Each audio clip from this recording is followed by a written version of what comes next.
Jay, that's strangely close to Daniel Jones from the Giants. Daniel, is that you? Beat the Chiefs. Show me. If the Broncos and Russell Wilson can show me that they can beat the Chiefs, then I will start believing. The crowd up.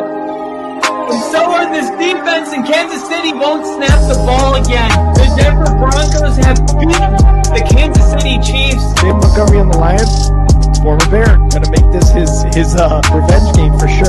David Montgomery gets the touchdown that ices the game. No! And there's a flag. There's flags. There's flags. There's flags. There's flags. Snap. Hold. Kick. Denver wins! Denver wins!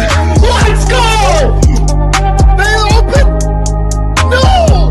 What happened? Oh shit. Ladies and gentlemen, boom, we got Daniel Berry Sports Highlights in the chat.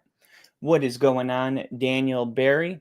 We're going to be talking about fantasy football for a little bit. This is probably your last chance before you draft either tomorrow or Sunday. So I think I'm going to give you some good information here tonight. We're also going to talk about some NFL, in my opinion, some major news. And I'm not talking about the Micah Parsons thing, but we did get some major NFL news today that's important, not just for fantasy football, but for NFL in general, as we get, 6 days away from kickoff when the Eagles and the Cowboys play without Micah Parsons. But of course, I got to hit the intro video first.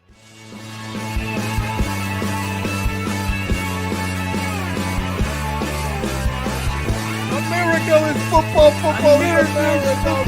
Football is America. If you don't like it, you can kiss your candy ass. For the moment in time, I don't give a damn. Oh my God! No! You loved it. 30 to 27. Chiefs win. Chiefs win 30 to 20.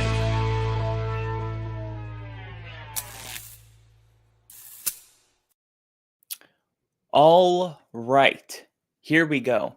Ladies and gentlemen, welcome to the only football podcast. If you are new, my name is Kyle Kitzman, and I have been doing this podcast now for, this is going to be either our third or our fourth season already. The time has flown by, but I'm always super excited to do this because we, I always say I'm doing this anyway. Now I just have a reason to be in the weeds. I actually just posted something on my X about how the NFL does their strength of schedule. Man, they do such a bad job with their strength of schedule because all they do is they take the wins and losses from the previous season and they add all those numbers up and they say, okay, based on the win and loss records from your opponents last season, this is how difficult, complicated, or easy the schedule is for you this year. The only issue with that is there is about 40 to 45% roster turnover on every single year for every single team. That is the average, 40 to 45% of the roster. That's almost half the roster. That's like a whole new football team. It's not like, it is a whole new football team. 45% of the roster changes on average. And then you also include that on average, 5.8 teams per year that are playoff teams didn't qualify for the playoffs the year before. The Denver Broncos were that team last year. But what I'm trying to say is that every single NFL season is a clean slate, and you really don't know what's going to happen. And that's why I think using the win-loss record from last year, it's not only lazy, it's inaccurate.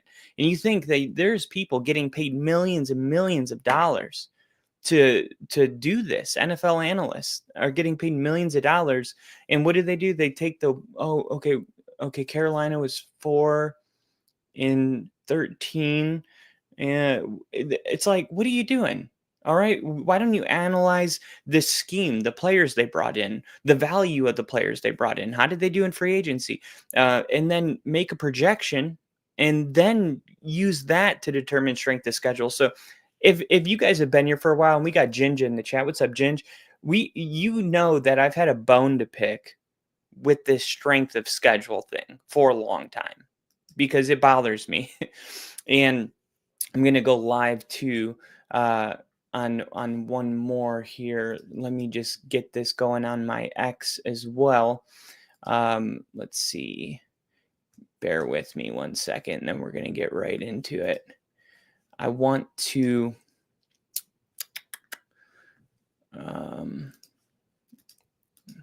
oh, okay. Here it is. Boom. No, not that one. I wanted to go live on my YouTube channel as well. Okay, that'll work. We can do that.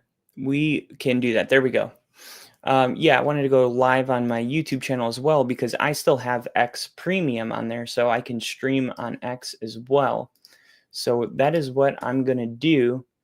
And I'm going to move all these tabs over here and clean this up a little bit. Thank you for being so kind and bearing with me. We're also going to do a mock draft. So I don't know if you guys are into that at all, but it's going to be a good time.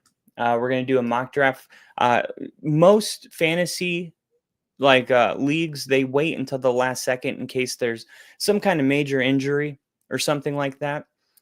So you want to wait as long as you can to do the fantasy draft, but usually the weekend before kickoff is as late as we push it. Typically we can't do it on a weekday just because that people are at work and stuff like that. But we are going to, and I was talking to Ginger about this, what I want to do is, and I didn't even see this comment. Yo, good night. I'll be listening while hitting the sack of nuts. Got to get up in 4 hours. Love you guys. Always love you, Ginger. Thanks for listening. Hopefully my takes aren't so bad that it wakes you up out of a dead slumber. But I appreciate you helping us with the algorithm by hitting that play button. And okay. So, and before since Ginger, you're going, I was just about to say the Fantasy Football League, I thought would be fun. So this is what we're going to do. $20 to play. Okay. Because I had a fantasy league.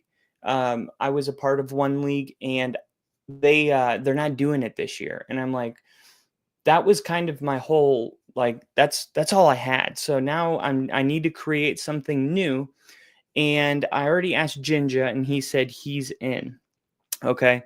So, of course I'm in. So that's 2 people. I want to have a minimum of 10 teams. So we still need 8 people. Now I was thinking if we could get KC to play as well. I was thinking we could get E-Dub in it. Who else can we get in it? Some of our OGs. KC, Ginger, Daniel Barry. Daniel Barry was here. Daniel Barry Sports, if you're still here, let me know if you would be interested in it. And then, yeah, that right there. If we just get Ginger, myself, KC, Edub, Daniel Barry, and Rick, 1, 2, 3, 4, 5, 6. That's 6 people right there, and we're only 2 away. And because I wanted, I don't really care about the money. The only reason I wanted to do the $20 was because if you don't do any money, people don't set the roster, and it's not any fun if people aren't even invested enough to set the roster. So we wanted to create a little incentive there. Okay. So we do have some news today.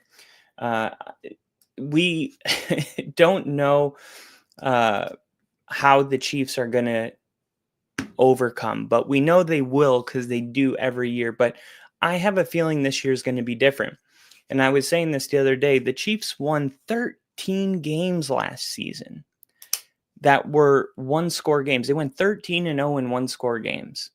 Like, do you guys believe that that's something that can be replicated? Because I really don't believe the Chiefs are going to be able to do that again unless they are so good that they're not in one-score games anymore. But with the division getting more and more difficult, you're going into Harbaugh's second year, okay, with the Chargers. Now, let's look at Harbaugh's first year. Jim Harbaugh's first year with the 49ers. He went 13-3. And in 2012, he went to the Super Bowl. And I know he went to the Super Bowl because the Ravens threw a Hail Mary to beat my Broncos to play the Brother Bowl. Okay, so in Harbaugh's first year, he went 13-3. That's crazy, right? Secured an NFC West title and a first-round playoff bye. It was the 49ers' first playoff appearance in 8 years. It was a significant turnaround for the franchise. And I remember this because this was the turning point for the 49ers were not good in my lifetime, but my father and my uncles, they all remember, Joe Montana and Jerry Rice, and they're telling all these crazy stories. My ass was born in 1994. You know who I saw? Nobody that I can remember. They had many of 3 and 13 seasons. That was the norm for the 49ers. So Jim Harbaugh came into a franchise that was, dead in the water, similar to the Denver Broncos for, thank God I wasn't born 10 years ago, because I would have spent my whole childhood not knowing what it was like to go to the playoffs or to win 10 games. I mean, it's absolutely insane how, depending on where you're born, it really shapes your entire experience as a fan. I mean, I missed all of John Elway's, all of it. I'm sure the hype in some way caught me because I decided at 5 years old to be a Broncos fan. So, I'm sure there was still, these subconscious things. I grew up in Green Bay. So, of course, I was, watching the Packers-Broncos Super Bowl. Too young to remember, but it was in my head. I saw John Elway do that helicopter, and this one's for John. And it's like, actually, he did that after the Falcons Super Bowl. After the Packers Super Bowl, he said, "This one's for you," and he's talking to the fans. But all I'm trying to say is I think maybe there were some seeds planted deep inside my subconscious, because right when I gained consciousness, the first thing I remember is that I was a Broncos fan. I went and got a Brian Greasy jersey, and it was like we had, good years with Jake Plummer. And crazy enough, Jake Plummer in a way sustained my fandom, because I was such a big fan. But people forget we went 13-3 with Jake Plummer, made it to the AFC Championship game. I got a taste of what winning was like. So although we weren't a dynasty, it was like my childhood still consisted of me staying up late watching the Broncos play in a playoff game, and staying up all night because we won and I couldn't sleep. I was so excited. These kids that were born in 2016 that are 10 years old now, or you don't have to be 0 because you don't remember football until you're maybe 6. So let's just say, they were born in 2010. Okay. That means they are the first 6 years, they didn't remember any football. So they are now, okay, 2000. We're saying that they were born in 2010. That would make them 15 years old. And let's say they've been a Broncos fan their whole life, okay? 15 years old, and they just had their first 10-win season that they remember. Because everything that happened when they were 2, 3, 4, 5 years old with Peyton Manning, I don't know. That was that John Elway for me. Don't know. No clue. You know what I mean? So it's like if I would have been born instead of 1994, I would have been born in 2010. My experience with the Denver Broncos would have been what the 49ers were to me growing up, right? It's like a bad team that just doesn't get good. I just can't even fathom how one of the winningest franchises in sports history was in this type of a dark decade. And I'm so glad we're out of it. But Jim Harbaugh was the guy that was able to take the 49ers and resurrect them in the same way Sean Payton has done for the Denver Broncos. But in Jim Harbaugh's second year with the 49ers, he took them to the Super Bowl. In Sean Payton's second year with the Saints, he took them, I believe, to the Super Bowl. Okay? So something's got to give. One of these coaches, Jim Harbaugh, Sean Payton, who is going to come out on top? It's very interesting. And I know everybody's thinking, well, what about Andy Reid and Patrick Mahomes? I don't think they are on that level right now. And maybe they'll prove me wrong. Maybe they will. Okay. So let's see. Sean Payton's second year with the Saints. And Sean's actually going into his third year. So Sean Payton's second year with the Saints was the 2007 NFL season after reaching the NFC Championship game in his 2006. Wow, the Saints struggled to a 7-9 record, partly due to a slow start, but they finished fourth in the NFL in offense. In 2008, they improved their record to 8-8, and then they went to the Super Bowl and won the Super Bowl. The lessons learned in the 2 years following his first season helped fuel the Saints to a Super Bowl victory. In 4 years, Sean Payton had taken the Aints to hosting the Lombardi Trophy. Jim Harbaugh, Sean Payton, who is going to get the better side of the other? And it's fascinating because I have never seen this much just raw coaching talent in the same division. And as everybody's focused on Kansas City for the reason that they're the New England Patriots right now, but the New England Patriots dynasty was only able to survive because the Buffalo Bills didn't have any kind of Josh Allen that whole entire time. The Dolphins were a joke.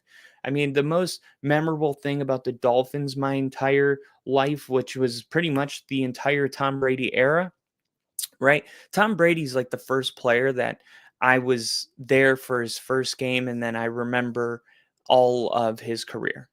It's like that division was notoriously bad every single year. I mean, yeah, the Patriots beat up on the Jets, who still haven't, as of August 30th, still haven't figured anything out. Somehow they've remained bad the entire time I've been alive. But besides that 1 year with Mark Sanchez, and that was just weird. Rex Ryan and Sanchez, and then all of a sudden he's out of the league. But the Patriots were only able to have a dynasty because their division permitted it. It was like every single year you were giving the Patriots a first round bye with home field advantage, and you were saying, Tom Brady, can you win 2 football games? You're not playing the wild card round. Can you win 2 football games and you're in the Super Bowl? Okay. Usually in the wild card round, there's one team that somehow like pulled it off, but they're not really ready to compete for a Super Bowl. And then if you're the highest seed, you play the lowest remaining seed. So the Patriots, they have to win 2 games. And usually the first game is like a Houston Texans.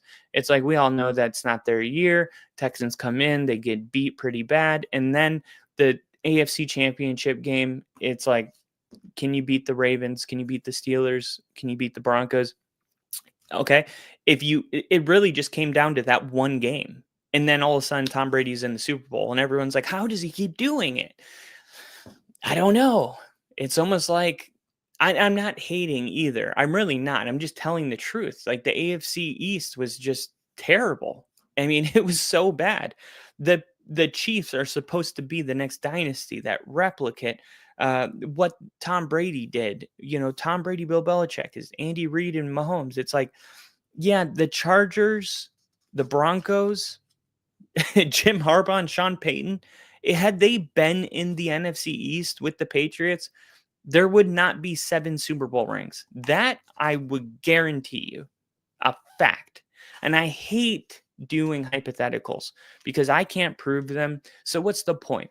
But it's just, it wouldn't have happened, right? The Patriots, they cruise controlled into the AFC Championship game many years. And credit to them because they handled their business. They were coached really well and they had a damn good offense with Tom Brady. But it's just not going to happen with the Chiefs. And I don't want to say they're dynasties. It's just, I don't know if you would even call it a dynasty, but if you did, it's over.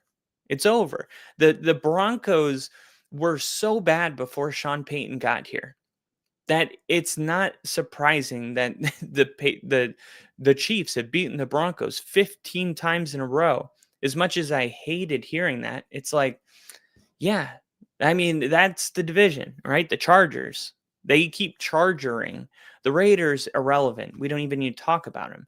So it's like the Chiefs took advantage of our division when it was at its weakest point in history, and they did what the Patriots were able to do in the AFC East. All they did was beat up on a bad division, get the first seed, play a pretty whatever team in the wild card round. The winner of the wild card round goes to Arrowhead, some team like the Dolphins or the Texans, and they kick a field goal, win the game, and then it's AFC Championship game, and then it's the same thing as Tom Brady. You win that game, you're in the Super Bowl, and then is Mahomes extremely clutch, and does he rise to the occasion and play his best football in the most important moments? Absolutely. But the fact that he's had so many opportunities at the Super Bowl has to do with the path to the Super Bowl being the path of least resistance. It has not been a tough road to the Super Bowl. And Mahomes has taken advantage of that because he is great. But things are going to be different. They won 13 games last season, 1-score games. 13-0 in 1-score games. That isn't happening again. It can't. It seems like it's impossible. If it happens again, I will eat my words. But I don't see that happening again. The division's tougher. And this division's going to beat the shit out of each other.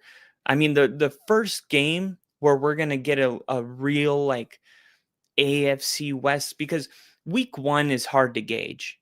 No matter what happens week 1, you're like, oh, the Patriots beat the Bengals. Let me just hold on before I just deem the Patriots a playoff team and the Bengals a non-playoff team. Let me just wait. But once we get to like week 4 and week 5, I feel like we get a good idea of like, okay, this is a team that's going to run the football.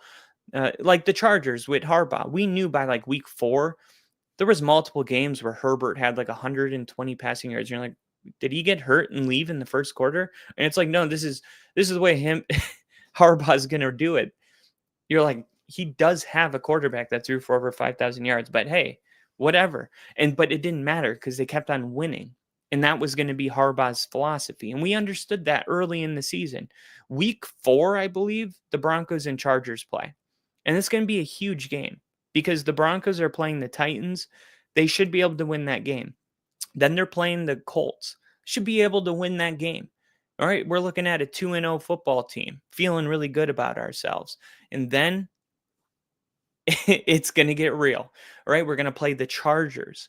And we're going to play the Chargers, I believe, in LA. And then we're going to go back to Denver and play the Bengals on Monday night, which was the game of the year. And I was there in person. I can't believe I could go to a game that my team loses and say that was the greatest game I've ever seen. It was incredible. I wish we would have won. And then the next week we go to Philly and play the Eagles. So by week 5, we're going to be able to really gauge what we are. in not just us, but also what the Chargers are and what the Chiefs are. It's not going to take long. But if by week 5, the Broncos are 4-1 or 5-0, let's say they beat the Chargers. Let's say the Bengals continue to struggle like they did last year. They haven't really made any massive changes. You heard their offensive coordinator last week talking about, we just need to score more points in the defense. Like, yeah, you just tried that last season and it didn't work. But okay, let's run it back. So they're going to go with that. Let's say the Bengals, are 2-3. I think Zach Taylor gets fired after this season. So let's say the Broncos beat the Bengals and the Chargers. All of a sudden, it's a 4-0 team going into Philly. You're 1 win away from being number 1 in the power rankings. Like, that's how quick this could all shift. This whole narrative about this is the Chiefs division, it can shift in 5 weeks. And that is crazy. But that's the name of the game. And I'm telling you, the Broncos have been building quietly one of the most dangerous rosters in the NFL, and only Bronco fans have seen it happen. No, I don't want to say that. But there is just a very, very large portion of people that are either like, I'll believe it when I see it, or they just don't believe at all. And it doesn't matter to me. We had a 5.5 win total last season. I put all of the money I had on the over. I mean, it was such an obvious, like, okay, so whoever is in charge of these lines are, I don't know, they're just not paying attention. I couldn't understand, because I've been a fan of multiple Bronco teams that if they would have given us a 5.5, I would have been like, yeah, I'm not taking the over. I'm not taking the under. I don't want to bet on something like that because this team stinks. That was like last year. It was not like that at all. It was like, holy crap. How could everybody be so wrong about this team? How could everybody be so wrong about Bo Nix, which I didn't know until I saw him play in the Colts in the preseason. And some things you can just tell right away. Bo Nix's first preseason game, I went on here and I made a live video telling you guys that the quarterback carousel is over and I will die on this hill. No quarterback has looked that good, period. I don't care if it's preseason. He should light him up if it's preseason, and he did. That's the whole point. It's like if Mahomes goes out in the preseason, shreds everybody, you would say, yeah, he should do that. He's Mahomes going against preseason guys. Okay, so then when a rookie quarterback does it, don't discredit it, right? If he did it, that means he's a lot better than his competition. That's a good sign going into the regular season, okay? And we got a really good look at Nix going into the year, but people refuse to believe it. Went out, Seattle, Bo didn't have a great start to the season. It made me question a lot. I was like, I don't know. Like, he didn't look like this at all in all of those games. But I didn't doubt that Bo Nix was our franchise quarterback. I just was like, ooh, was I too much? And then the next week I was at the home opener against the Steelers. And I was like, okay, so that's 2 weeks in a row that we're not looking like the team that I saw in the preseason. And then week 3, we went to Tampa and beat the piss out of the Bucs, and Bo Nix was born. And it was that moment from the rest of the season was just fun. It was fun again. We were having a good time. And that's what it's all about, is like that people look at Bo Nix's stats and they're like, oh, he had more touchdown passes than Mahomes. You know, he was one of only 3 quarterbacks that had over this many rushing yards with this many touchdowns and under this amount of interceptions. First rookie to have over 300 passing yards, 4 touchdown passes with no picks. He had all these, numbers. And the most important thing to remember was Bo Nix's season didn't start till week 3. He didn't throw his first touchdown pass till week 4 against the Jets. We're talking about a quarterback that's going to come into the season and he's not going to wait 4 weeks to start. He got it. And it wasn't like it was a Bengals thing where they're just a slow starting team. And Sean said it all off season that the focus has been starting fast so we don't put ourselves in the kind of situation that we did last year. All we have to do is go out there and start fast. We should have beaten the Seahawks and the Steelers. They were 1-score games. And at the end of the day, like, that's the difference between a 12-win team and a 10-win team. I mean, the Broncos were 1 loss away from not even going to the playoffs. Sean has been talking about it. This team's going to come out. They're going to be playing fast. But we didn't start slow because it was like our players weren't into it. We started slow because Bo Nix was adjusting to the NFL. Thank God it only took 2 weeks, right? I mean, that could have taken 10 weeks. And then the final 8 games, we would have been like, okay, we're good. You know, it was only 2 weeks. I feel like that's enough grace. Like, you got quarterbacks now. Caleb Williams is going into, if he has a bad year this year, like, that's it. I don't know, because of the hype that was associated with him, if he would get a 3rd year. But you're seeing, like, Anthony Richardson's benched. That's it. And he didn't even play 2 seasons. He played a couple games, got hurt, missed the rest of the season. And then last year was his season. And now it's like, no, we're not even starting that guy. It's like, wow, you spent a 3rd overall pick on him. How are you not even going to give him? No, Shane Steichen is working with him every day. And he's like, he's not where he needs to be. Like, I'm sorry. And that's what's crazy to me, is how this mystery of the quarterback, it's like no one can figure out how to do it. What is the best quarterback?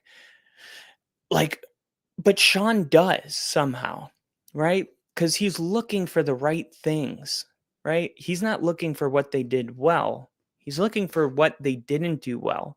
And then he's looking for how many sacks they take. And he's one of the first coaches I've ever heard that says sacks is a quarterback stat. It's not an offensive line stat. The Broncos had 55 sacks with Russell Wilson.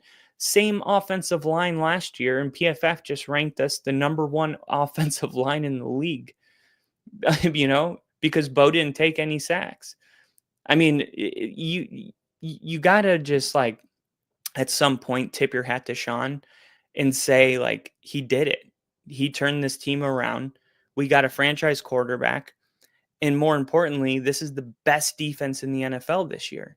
So if we hold our opponents to 16 points per game, do you trust a Knicks that is not learning the playbook this year? Like, he's just going out there and reacting. Last year, he had to memorize the playbook. He didn't understand the why of the plays he was running. So at times it felt like, oh, okay, like maybe he's, you know, a bad throw, a bad read. It's like, you don't understand. Like, he was out there memorizing plays. He wasn't out there actually, like, in the moment. And when he had those moments where you knew he was comfortable, it was like every single week he felt and looked more and more comfortable. And you saw a better and a better and a better version of Knicks, and all leading up to the Atlanta game, 300 yards, 4 touchdowns, no picks. And then he was like, wow, he's getting it. He's really getting it. So I say all that to say, like, Knicks going into this season already, light years, you know, that experience is invaluable. Like, he's going into the season starting at where he ended, you know, and that is why I think Bronco fans should be excited, because who's to say that he stops improving this year, right? Like, he's still going to continue, you know, for the first 2 years. I don't know. Do quarterbacks continue to get better? I mean, Mahomes started his first season in 2018 and he looked awesome. And then the next year he was an MVP. So, and it's like, I don't know, like, do you just have it or you don't? Manning took off his second season with the Colts. But his first year he was 3-13, you know? How does the quarterback position work? You know, it's not the amount of time you give a quarterback, you know, it's not written in stone. And I think the most important thing is, like, is the quarterback getting better every single week? Because even if it's like incrementally small increments, he's getting better, I think you got to keep going with him. But if you've played Anthony Richardson and it's like dude, it's been, 15 weeks and he looks exactly the same. Like he's not expanding, right? He's not growing. Then I think you're like, yeah, well, of course we couldn't have predicted that. We didn't know that. You swing and a miss. So there's going to be a couple quarterbacks this year that are going to get their shot. Shador Sanders is going to be out there for somebody. I think it's going to be Cleveland. That's my guess. Some of the NFL news that I wanted to cover, and I'm going to start with the Chiefs because Rashee Rice accepts a 6-game suspension. And you're looking at the Chiefs and you're thinking, look, with the way the division is, and this is kind of where I was leading to, the Chiefs can't start slow. Like the Chiefs need to go out and start fast. Travis Kelce's been talking all offseason about how motivated he is. And if there's one person I believe in, the most, I believe in Travis Kelce more than Mahomes right now. But something happened to their relationship. I could see it on the field. And I don't think it has anything to do with Taylor Swift. I feel in my core that it had to do with the election. And there's few things that can really come in between good friends. And that's one of the reasons I hate politics, is because it's one of those just, things that can really just you can forget everything that you've ever thought you've known about a person just because they went this way. Right. And that's why I hate the idea of what are you? Are you this or are you that? It's like, I don't define myself by your games. No, if you want to know who I am, come hang out with me, get to know me, but unfortunately, when you're a superstar, your decisions are public, right? The Brittany Mahomes thing, the Taylor Swift thing. You got Taylor Swift endorsing this guy. You got Brittany Mahomes endorsing this guy. And all of a sudden, nobody talked about this on the media, ESPN, NFL, nobody. And I get it. It's personal. And I for one am all for the sports media not talking about politics, but I'm not asking them to talk about politics. I'm asking them to talk about how this was going to affect, their on the field gameplay, because I felt like I was the only one in the world that was look at their body language. They're not even hanging out with each other on the sideline. They're on the field. They were like Batman and Robin. They were the duo, unbreakable duo, and it was just so obvious. I'm like, this guy's dating Taylor Swift, arguably the most popular, successful woman in the world. And you see him on the sideline, and I'm like, why? He shouldn't be this sad. Only thing that can really make you sad when you're on top of the world is not being good with your best friend or your family. And I felt all season something was just off. But with that relationship, the Travis Kelce to Mahomes, this year, I expect it to be repaired. Because when you get beat in a Super Bowl the way they got beat, it has a way of humbling you, bringing you to your knees, and then you going up to your friend, your buddy, whatever, and just being like, you know what, forget about all this, I can't believe, we even let this get, it has a way of just humbling you. So I expect Travis Kelce and Mahomes.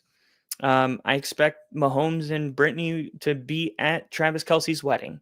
And as weird as that sounds, I think that is a massive step in the right direction for them as friends.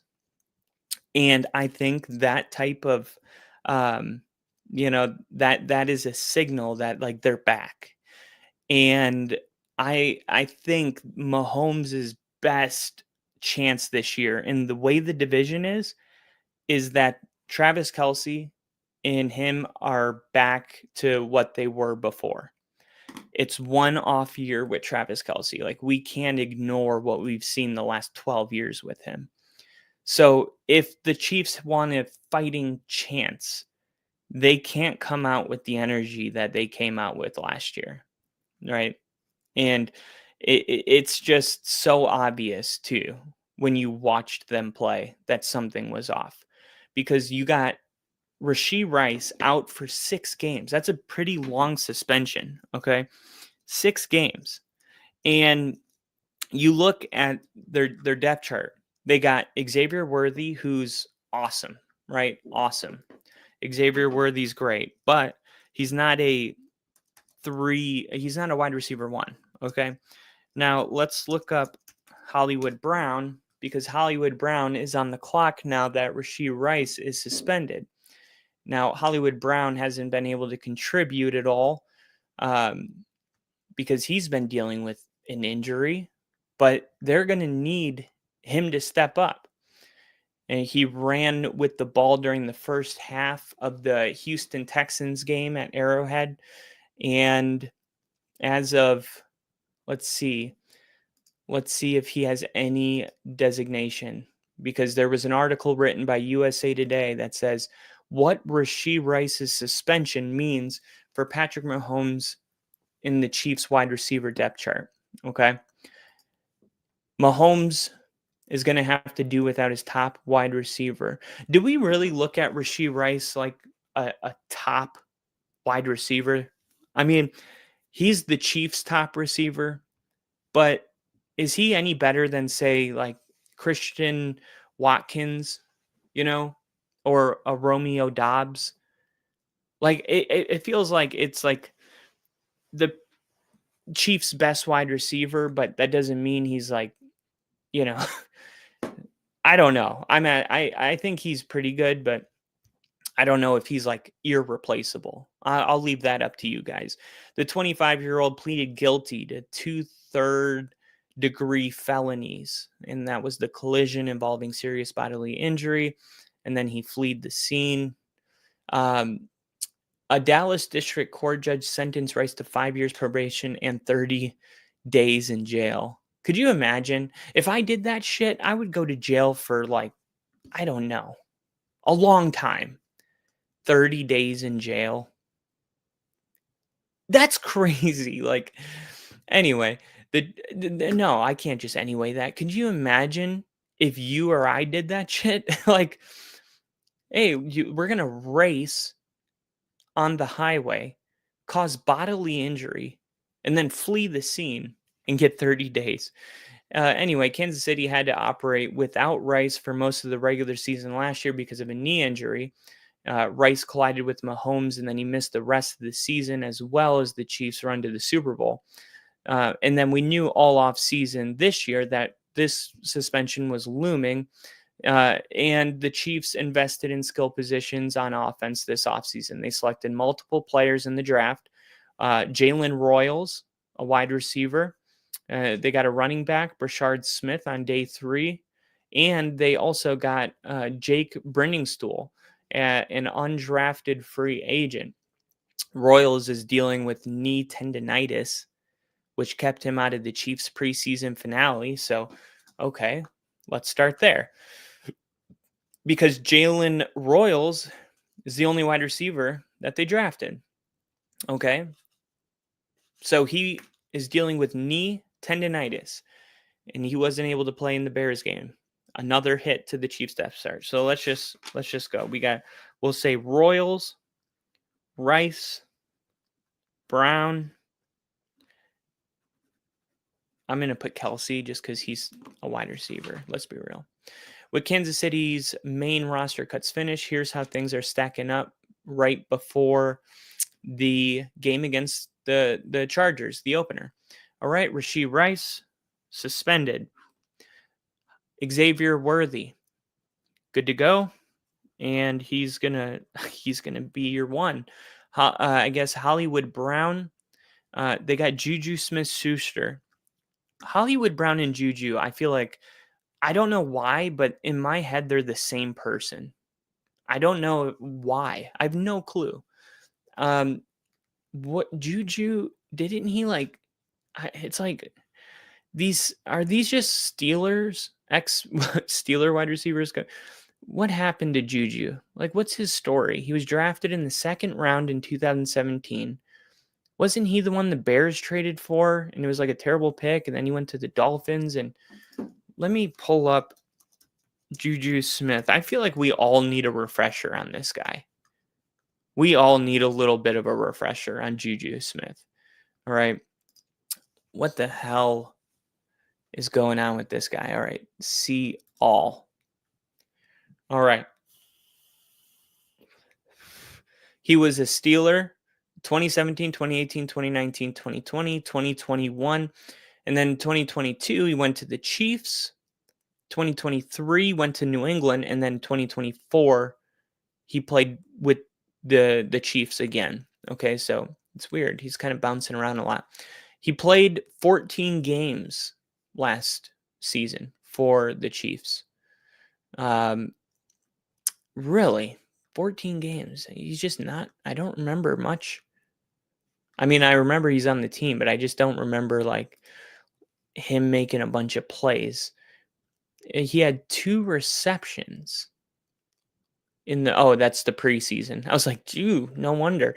Okay. So this is his game log from 2024. All right. Week 1, he had 1 target, no targets week 2, 3 targets against Atlanta, no targets week 4. He had 1 game where he had 8 targets against the Saints, but he had 8 targets, 7 receptions, 130 yards, a long of 50. But unfortunately, like he had nothing close to that the rest of the season. The most receiving yards he had after that was 31 yards against the Chargers. And then it's 18 yards. Think about that. That is wildly weird. You got a guy who's, if I ranked his best games last season in Juju Smith, this is Juju Smith. His best game was Monday night against the Saints. He had 130 receiving yards, 7 receptions on 8 targets, a long of 50 yards. Okay, that's number 1. Number 2, 2 receptions for 31 yards, no touchdowns. That's his second best game. All right. What's his third best game? 2 receptions for 18 yards. Okay. What about his fourth best game? 2 catches for 17 yards. 5th best game? Yeah, we got 1 catch for 8 yards. I mean, how does somebody have a game 1, 2, 3, 4, 5, week 5 on Monday night, prime time football? How does somebody have a game where you have 130 receiving yards and then you're a ghost for the rest of the year? I find that just crazy. I mean, he didn't even play the next week. 0 targets. He had 130 receiving yards. And then in his next 3 games combined, he had his next 4 games combined after his 130-yard game, he had a total of 3 catches in the following 4 games after 130 yards. So I'm just going to write under Juju, question mark, right? What does they call it? It's a boom or bust, right? With the boom being like a 1 in 18 chance. Usually boom or bust means it's like at least 30-70, but this is like not good. Not good for Juju. And what was the deal? Like, was he injured all last season? I mean, like, why the inconsistency, I guess, is what I'm wondering with Juju Smith. Because I feel like I heard that he was dealing with injuries. That rings a bell to me. Now, what's the story with Hollywood Brown? Because we need a refresher on these guys. These guys keep bouncing around the league, and we just need a quick little update. Hollywood Brown. All right. Last season, here we go. Let's see if these stats look look any better. Here's his game log 2024. I want to see the whole thing, not just the postseason. Why are you only showing me the... Let me see the splits, I guess. Bio stats. Here we go. Okay. So his first season was with the Baltimore Ravens. His first 3 was with the Ravens. He had 500 yards, 584, then 769. He had his first 1,000-yard season in his 3rd season with the Ravens, but then he got traded or not re-signed, I don't remember, to the Arizona Cardinals, where he had 709 yards receiving, then 574 yards receiving. And then last year, he had 91 yards receiving. Okay, you see why I forgot about these guys and I had to do this? Because they were ghosts last year. Like, the NFL was moving on without them. All right. I mean, this guy played in 2 games and had 9 catches all season. He only had 15 targets. He had less than 100 yards. I mean, fuck. Juju Smith had more receiving yards against the Saints than Hollywood Brown did the whole year. Okay.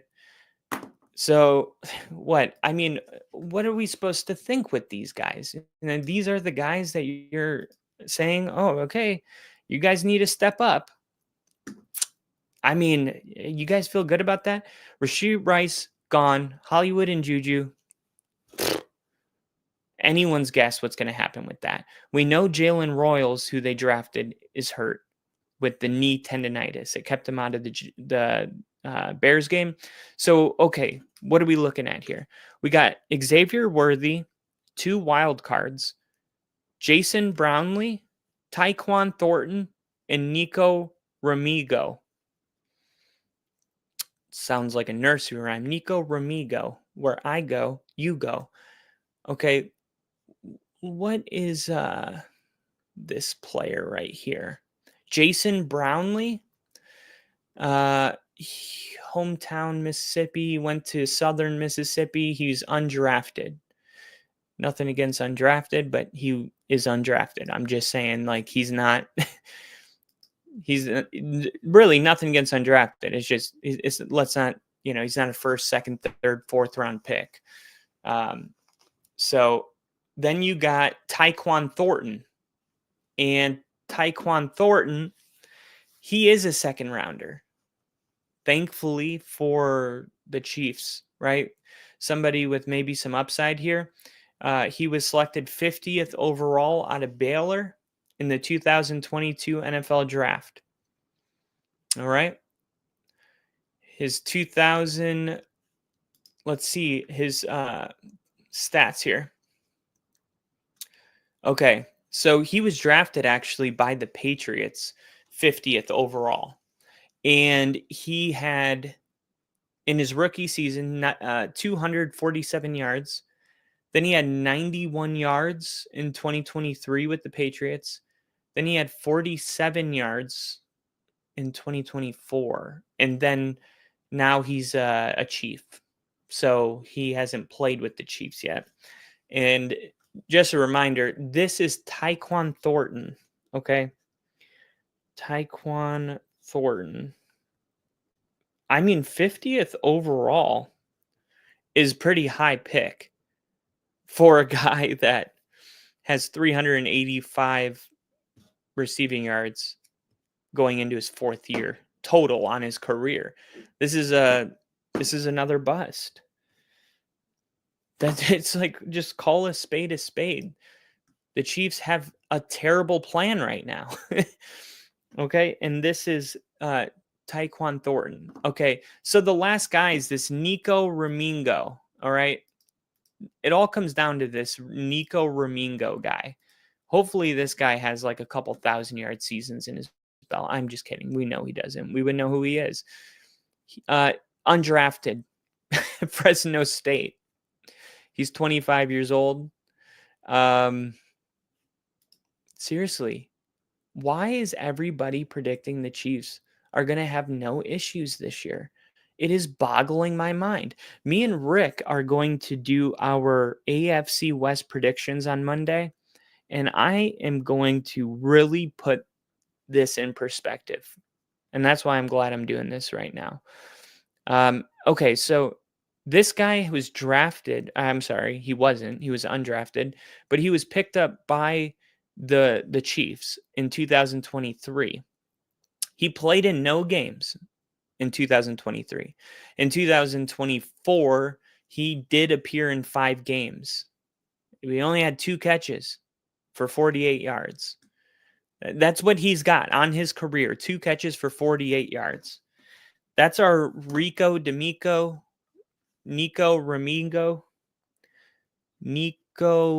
Ramingo. Okay, so we're talking what? 48 yards career. So we got Tyquan Thornton, who's got like 20 yards in his career. Nico Ramingo's got 48 yards in his career. You got this other guy, Jason Brownlee, who was undrafted, and he has had no success really. And then you got Hollywood and Juju, who you're betting everything because these other guys are completely unproven.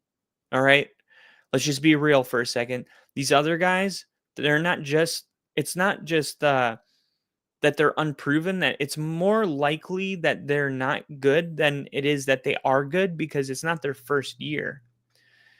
And we got Crooked Commission here. Sup, what's good? And he said, we talking for redraft or dynasty? Right now, we're going to talk draft here in a second, but I'm just talking about the Chiefs because Rashee Rice just accepted the 6-game suspension. And I'm like, okay, so the Chiefs wide receiver room, Xavier Worthy, he's a stud, okay? We get that. But Hollywood Brown has had him and Juju Smith-Schuster have had no success the last 2 years. You know, both of them, they have both been invisible. You know, I mean, we're talking like their second best game is 18 receiving yards. So you got 2 guys that you're like, okay, we really need you guys to be stars. Because Xavier Worthy, as good as he is, he's a number 2. Okay. So you're asking these guys that have been ghosts for the last year to be a number 1 wide receiver.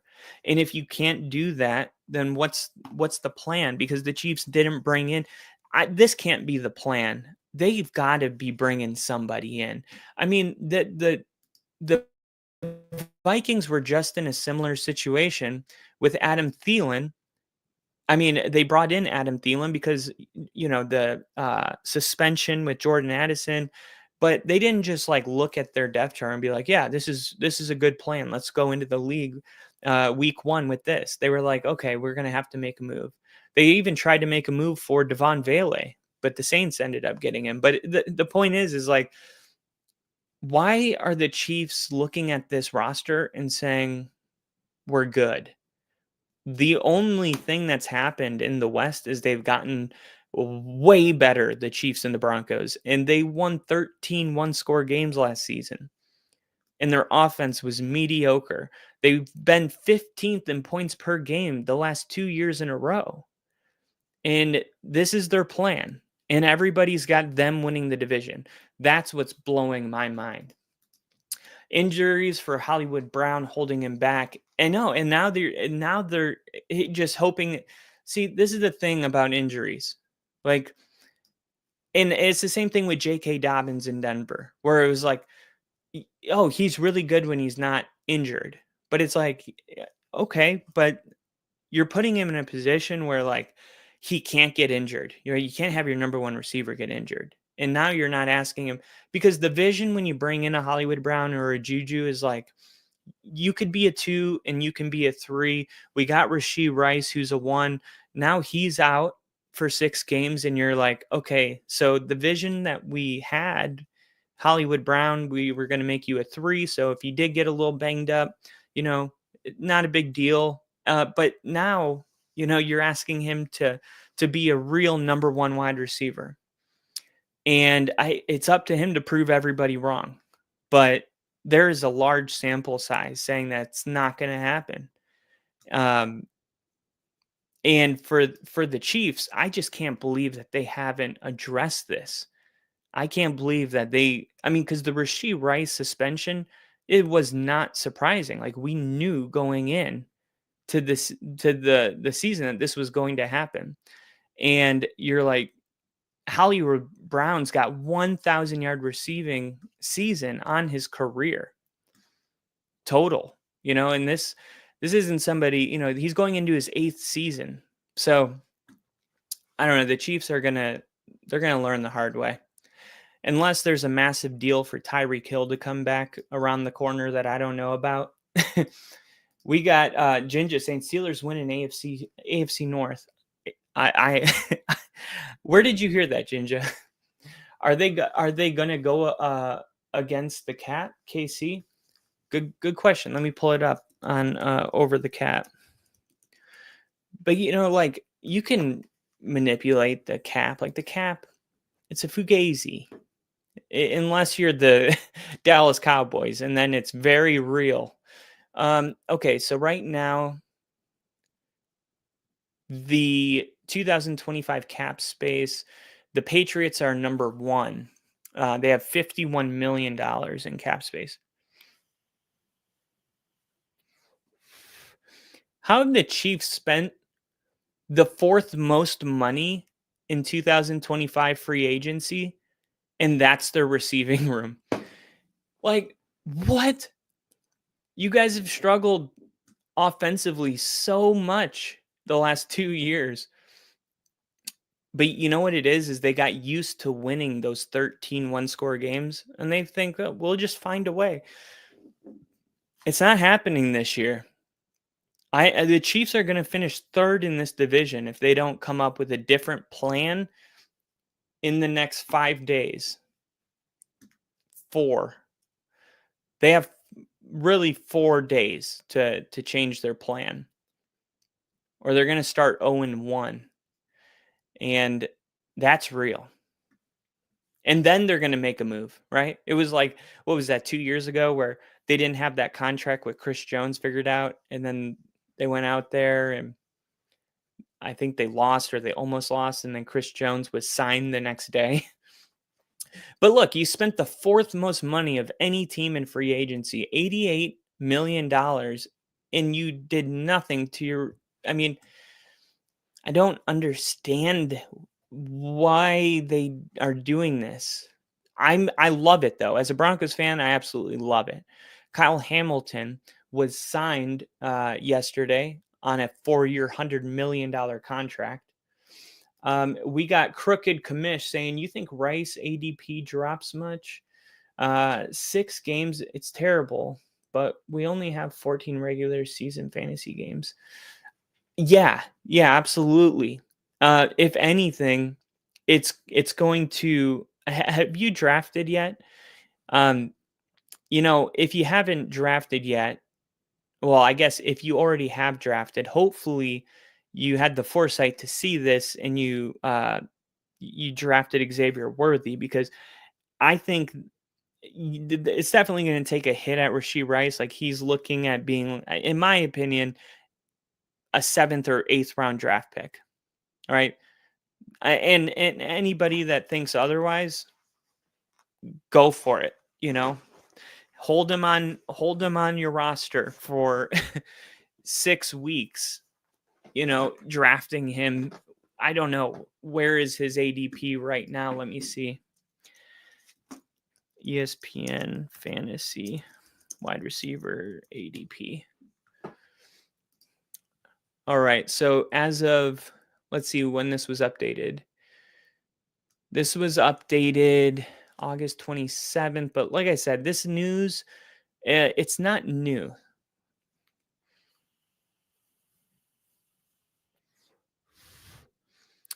So we got, I'm in the 30s and I haven't seen, okay, Rashee Rice, 35. So 35 is his average ADP. So you got guys like Roma Dunze above him, Chris Olave above him, Travis Hunter. Like, and I was telling my brother this the other day because he was doing his fantasy draft, and he was like, he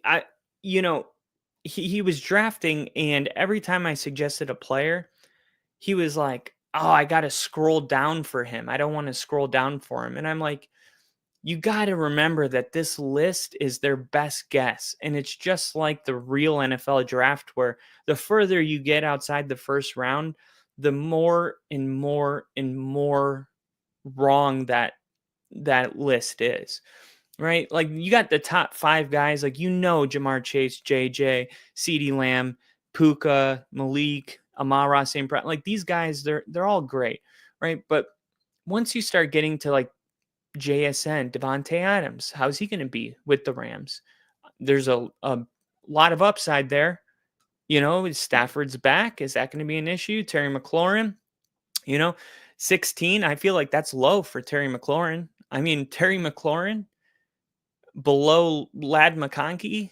I would put Scary Terry probably at 10. You got Marvin Harrison Jr. coming in at 18, Garrett Wilson at 17, Mike Evans at 19. I mean, Mike Evans is always at 19, and he always finishes like 6. Right? I think in 2022 he finished 2nd. I was just looking at that. I'm like, dude, Mike Evans has consistently put up numbers. Mike Evans in 2023, he was the 4th best wide receiver in fantasy. Guarantee you he was not projected 4. It's like, no matter how many years in a row he does it, because now it's like, well, he's getting older, he's due for a bad year. And Liam Cohen, leaving Tampa Bay, I think that does actually hurt him a little bit. Have a 16-man draft this Sunday. Xavier is a worthy pick as a solid wide receiver number 2. Yes. And let's see where they have Xavier. He's at number 22, so right under DK Metcalf. I think that's too low. I mean, you got Xavier. I would put Xavier worthy where Tyreek Hill is at 13. Now, there's a delicate balance here, because just because you have a player, let's say you're a psychic and for a fact that you got a player that is projected at 22 ADP, but he's going to finish 7. If you're on the clock with the 7th overall pick, don't go, because you're not a psychic, so you don't know 100%. But I'm just saying, like, you don't want to overreach where, hey, the draft would have came back and that guy would have been there, and you could have had him and, Tyreek Hill. So, it depends. Like, if you're going down like 5 or 6 players, I don't care, because it's like, at the end of the day, you were never going to get that guy again, because by the time it came back to you, he would have been gone. But outside of like those situations, it's like, hey, if you don't talk about it, I'll give you another one. Travis Hunter is like at 31. In the last the last 7 years, I think I pulled this up, okay? In the last 7 years, we've had rookies come into the NFL and finish like top 15. All right. We had AJ Brown in 2019. All right. These are the rookie. So I looked this up. Okay. I found 8 rookie wide receivers that finished in the top 15 in half-point PPR fantasy rankings over the past 7 years. So in 2019, AJ Brown finished wide receiver 15. In 2020, Justin Jefferson came into the NFL and he finished as wide receiver 7. In that same year, Jalen Waddle finished wide receiver 12. And then the next year, Jamar Chase entered the picture. He finished as a wide receiver number 4. Then Puka Nacua came in. He finished top 15, broke all those records, almost 1,500 receiving yards. He only had 6 touchdowns, but if he would have had 13, he would have been in the top 5, maybe 1. And then last year, Malik Neighbors, he finished as wide receiver 6. Brian Thomas Jr. finished as wide receiver 8. Marvin Harrison finished as wide receiver 15.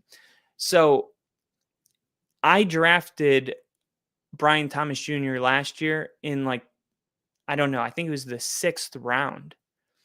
And the one thing I've noticed is no matter how many rookies come into the NFL and have success, people, unless it's a Marvin Harrison Jr. or a Jamar Chase, the other type of guys, people don't feel confident drafting them super high. That doesn't mean that they're not going to finish. I think it's very plausible that you're going to see Travis Hunter finish top 5, top 7. I'll say top 7. If he finishes as a top 7 wide receiver and his ADP right now is at 31, some people have it as low as 35, right? But Liam Cohen is I thought he was the best head coach candidate this year. And you got him coming into Jacksonville, and he is he's going to get Travis Hunter in space. He's going to get Travis Hunter the ball. And Travis Hunter's electric after he's just a gamer, man. He's a gamer. And the idea that Trevor Lawrence is a bust or wash. No. Trevor Lawrence, he's the real deal. He's not going to be a bust. He's just not.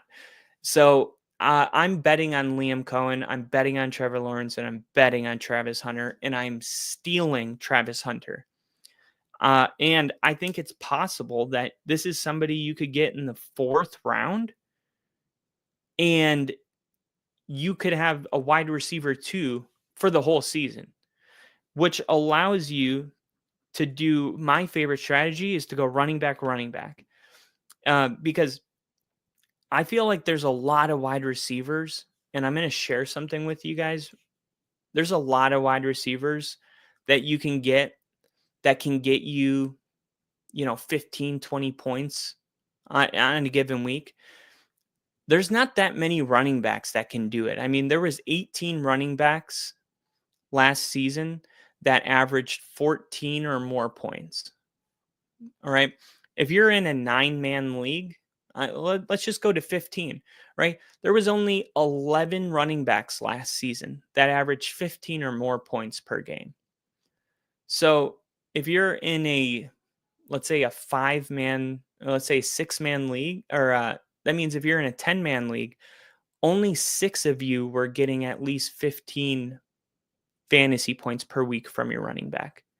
The other 4 of you were going with guys like Tony Pollard, getting multiple weeks with 6 or 8 or 9 points. Oh man, hoping Kenneth Walker gets healthy, and then he's giving you, 10 points a week. And it's just the drop off is significant. And that's why you got to go with the guys that give you the best chance. And then you got to keep in mind, if you're in a PPR league, Bijan Robinson, as far as rushing yards, he didn't have the kind of numbers that Saquon had, but the dude had, I don't know, it was 50 receptions, over 500 receiving yards. He's the CMC right now. So I'm going to share this screen with you.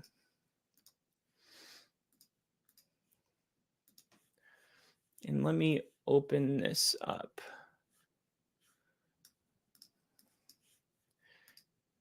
Let's see, share screen. Window, boom. Okay. So this is a chart. Let me see if I make it bigger. Will it? There we go. Okay. Now I'm going to even zoom in a little bit. Hopefully you can. I guess that's the most I can zoom. Okay. But you see here, this is last year's. Damn it. Stop it. This is last year's. Okay. So this is 2024's running backs. You got Look at that. Jahmyr Gibbs, week 1, 46 frackin' points. Saquon Barkley, week 12 with a 46er, a 33er, 26, 33. So what I did last year was I did this last night. I pulled up several different metrics to gauge basically like how easy it was going to be for each running back to have success. So I looked at I pulled up last year's stats for rushing yards allowed per game. And each team had a number. So let's say Denver was 86 rushing yards allowed per game. Pittsburgh was 87. Baltimore's 90. I went down and got every team's rushing yards allowed per game. And then I pulled up the top 10 running backs. And then I looked at the schedule.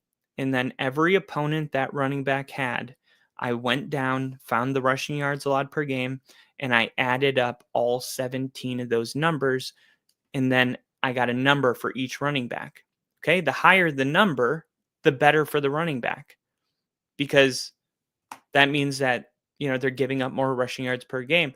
And I did that. I did stuff rate percentage with every opponent. I pulled a lot of different data, but interestingly enough, all of the data I got suggested that nobody's going to have a easier path, meaning playing softer running defenses, than Bucky Irving this year. Bucky Irving is going to, in my opinion, be the number 1 or number 2 or number 3 running back in fantasy football. So if you're looking at a Bucky Irving at 12, I mean, my plan would be, if you're drafting, let's say you're in a 10-man league, okay, and you're picking 10th, you get that back-to-back pick. So somebody's going to be taking, wide receivers. I mean, off the board, you're going to have in the first round, you're going to have, let's see, for wide receivers, okay, you're going to have Jamar Chase gone. Justin Jefferson's going to be gone. CeeDee Lamb probably is going to be gone. And then that is going to open up, 3 running backs that shouldn't be there. So 1, 2, 3. So I think you're going to be able to get like a Derrick Henry, a Kyron Williams, a Josh. I would get an Achane. You can go back to my live stream of the draft.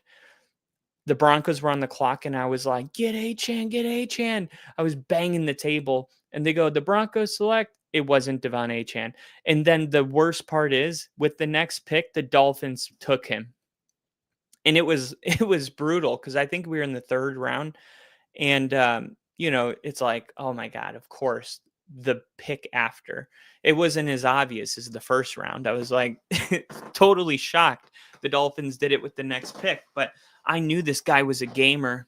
And he's going to be a gamer this year. He's going to get a lot of catches out of the backfield.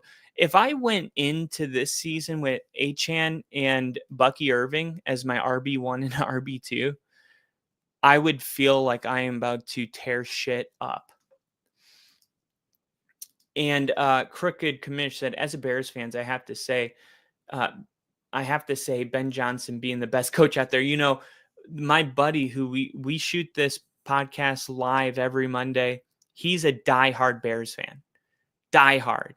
And I'm a Broncos fan. So it's like we've had that exact joke. Every time I say Liam Cohen, I think, is the best, he's like, Ben Johnson. Like he's he makes it known. But I hope you come back, dude, because he's really gonna be stoked. Like he doesn't have a Bears fan in here yet. You would be his first Bears fan in here. Isn't Devin going to miss some time? I haven't heard that, but I'm going to check really quick. Calf, on track to be healthy for week 1. Dolphins running back Jalen Wright had a minor procedure. Goal is September-ish. Return per Miami sign. Achane calf calf on track to play week 1. Okay. Thank you though, because that is something worth monitoring. But Achane, hopefully it's nothing serious, because some of these freaking injuries, they linger all season, and you're like, damn it. I mean, CMC was brutal, but look, CMC, I'm going on record saying, if I'm on the clock at 8 overall and CMC's on the board, I'm taking him. If I'm on the clock at 5th overall and it's between Achane and CMC, I'm taking CMC. Everyone's like, oh, but the injuries. I'll take it. I'll take the risk. I think I'm good enough in the waiver to overcome. And I'm going to pat myself on the back. I've won my league championship. It's a good feeling. But the only reason I won it was because of waiver wire.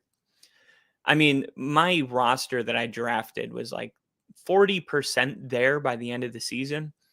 Stephon Diggs was the real reason I won it that year, who I did draft, but it's just being quick in the waiver. Like, you see a guy on Sunday that balled out, even if he was an RB2, but, pick him up. And then if the starter gets, hurt, you have that insurance, and you're like, no, this guy's going to be an RB1. I mean, that's what happened with me last year with Bucky Irving.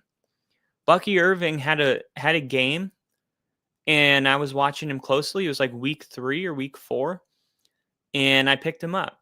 And he was like, by week 6 or week 7, he was a flex. I was able to flex him. This is a guy that finished 12th, and I got him off waiver wire. So yeah, right here. So you see, it's actually going this way. So Bucky Irving, 9 points, 2 points, 11, 12. This is when I started 11, 12, picked him up, saw the 6, benched him. He had 18 points on my bench. I started him, flexed him. Oh, he had a down week, flexed him, injured, flexed him. And, the rest is history.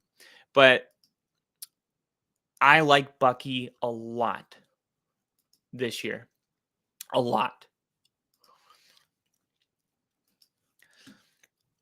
Now, Aaron Jones is an interesting running back this year because, I think he's a high value pick. I feel the same thing with Chuba Hubbard.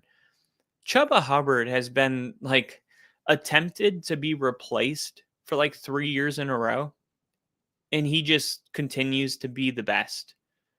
I mean, look at this. I mean, you got games here, 27, 22, 18, 15, 21, 25, 20, 32. Yeah, you got a couple, flounders in there, but overall, I mean, that's a good, that's a good season. Top 15 running back. And this is somebody that I guarantee you last year, somebody drafted him in the 7th round, 6th round, 7th round. So you want to find those guys this year, because one thing I noticed when I was going through was that very rarely do the top performers repeat. I mean, in 2022, the best running back was Austin Eckler, Jonathan Taylor, and CMC. In 2023, CMC was the best. But Austin Eckler wasn't even on the top 3. And Raheem Mostert was number 2, who, that was a one-off year because he led the NFL in touchdowns. He was 34 years old, and he was just having this crazy year, but it was a one-time thing. And then ETN, he disappeared. He finished 3rd in 2023. And then Kyren Williams in 2021, CMC, Dalvin Cook, Alvin Kamara. And Alvin Kamara, man, he is another guy I don't know what to do with. I mean, where did Alvin Kamara finish last year? Here's Raheem Mostert. Look at this.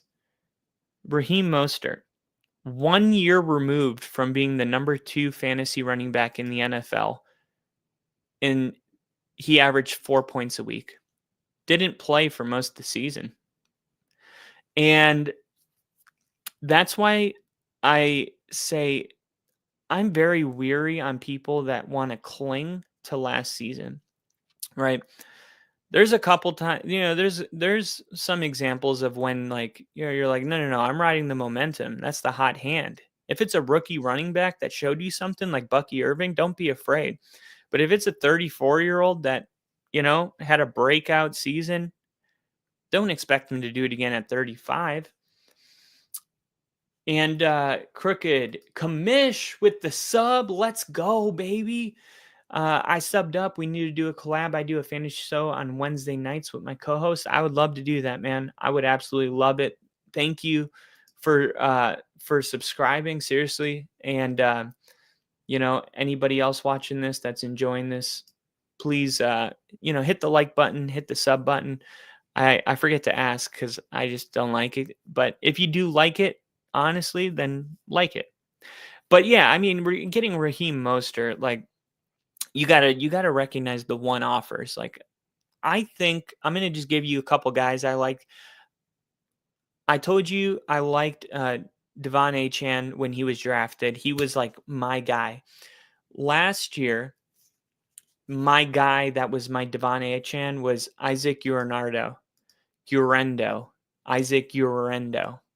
Never really got great at saying his name, but I do like a pre-NFL draft thing, and I, display my favorite players. And he was my favorite player, my favorite day 2, day 3 pick.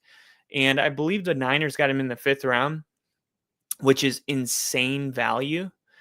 And the 49ers, remember, they brought in Brian Robinson. So I don't love that. But Brian Robinson has had a lot of issues trying to stay healthy.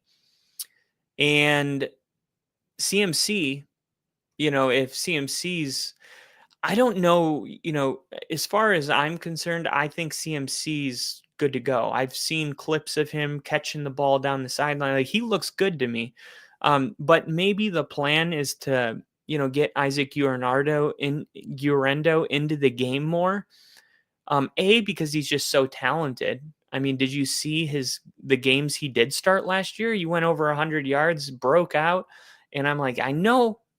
I'm like, that's the only thing I'm good at. It seems like I can really evaluate the mostly running backs, I would say.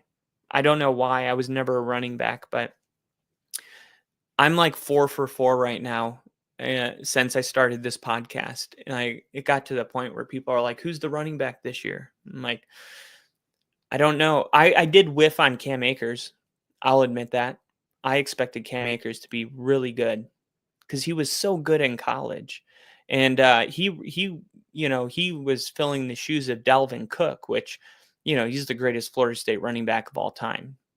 I mean, Dalvin Cook was untouchable at Florida State. But Cam Akers filled the shoes well, and he was, in his own right, amazing and just so explosive. And for whatever reason, I don't know. I've just never been that wrong about somebody. I don't know what happened with Cam Akers, but I did hear things that, when he was with the Rams, he was falling out of love with football, and I just hope he regains that love back, because I feel like we haven't seen the best out of Cam Akers. And I believe Cam Akers, where is he still with the Vikings?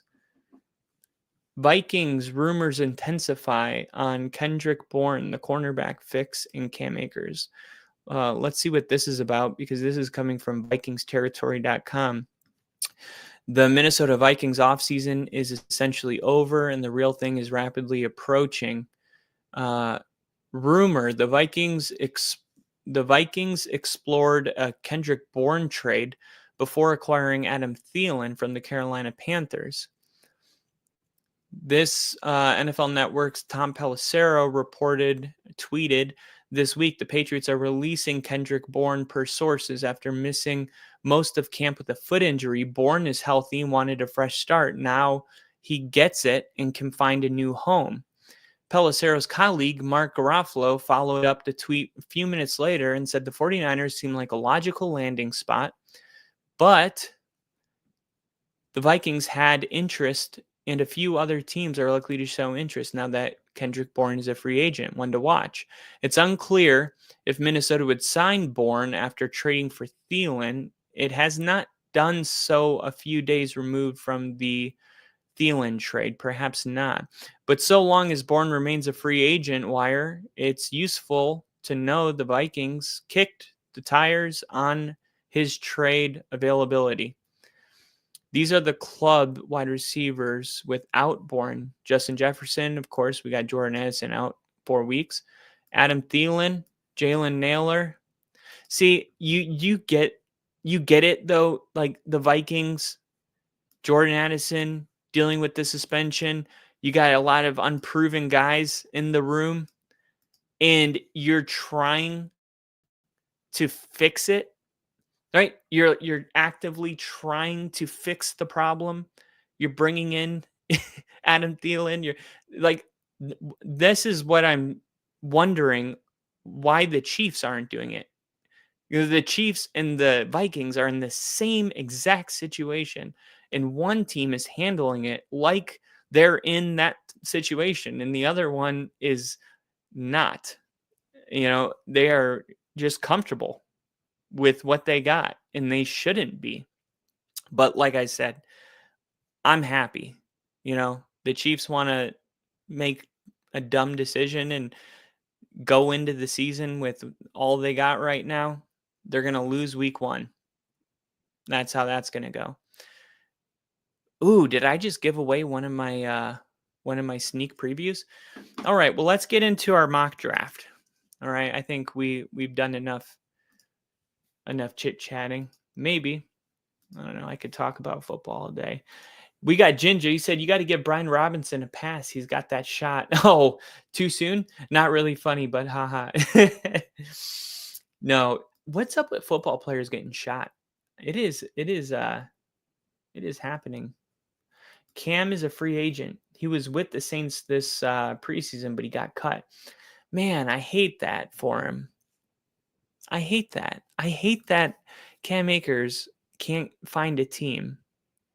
It's amazing how good you can be in college, and then all of a sudden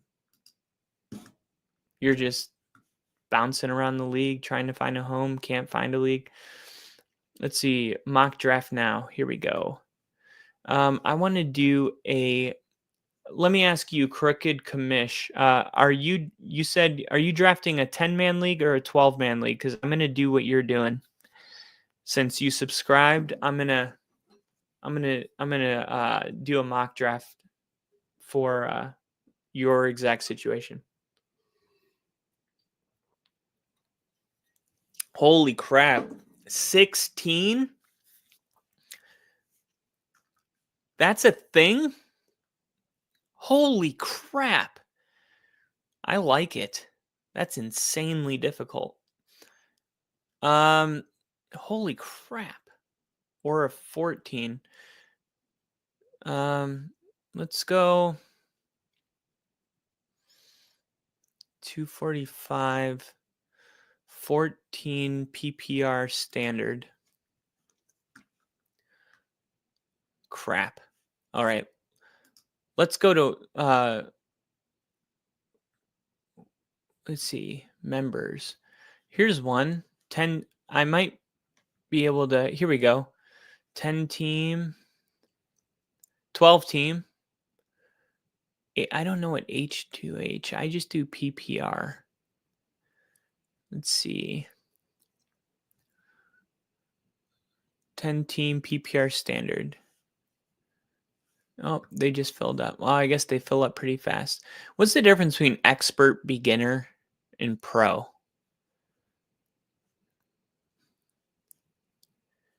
Let's see. 12-team PPR mock. Join this league.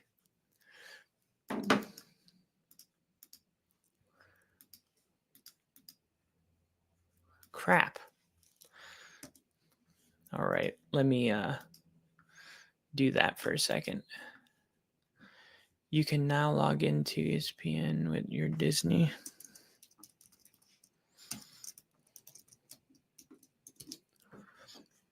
Couldn't log you in. Why the hell not? You already have. I don't want a Disney account. Oh, now they've already filled up. Come on. 12-team. Here. I'll just log in. Oh, okay. I guess ESPN is merged with Disney now.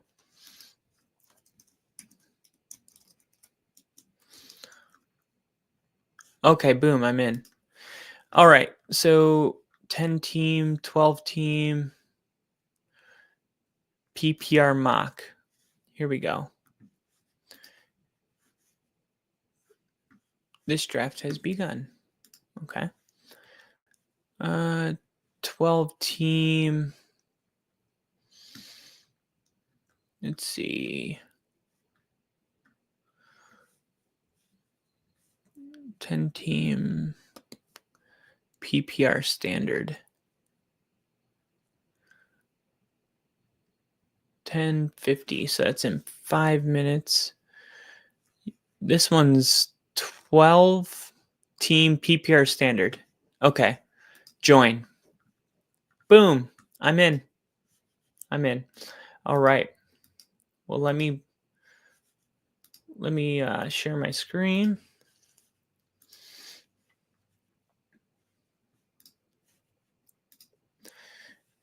And there we go. All right, 3 minutes and 56 seconds. And just as a reminder, like I said, I like to go running back. That's just me. Kyle's deluxe team. No, we got to change that. Even if it's a mock draft. We're going to go suck Mike. Suck Mike Ditka. Let's make sure we spelt this right so we don't look like a Mike Ditka. Ditka. Yep, we got it. Suck Mike Ditka. That's funny. All right. Continue to the draft waiting room. All right. 2 minutes and 55 seconds.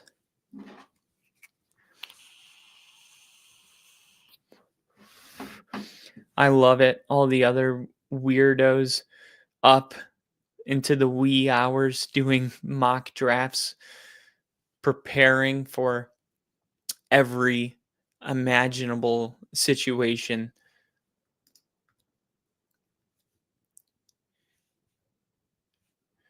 We got FKNG GFK.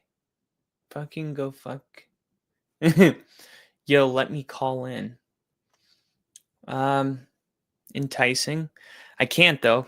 I use my phone as my webcam.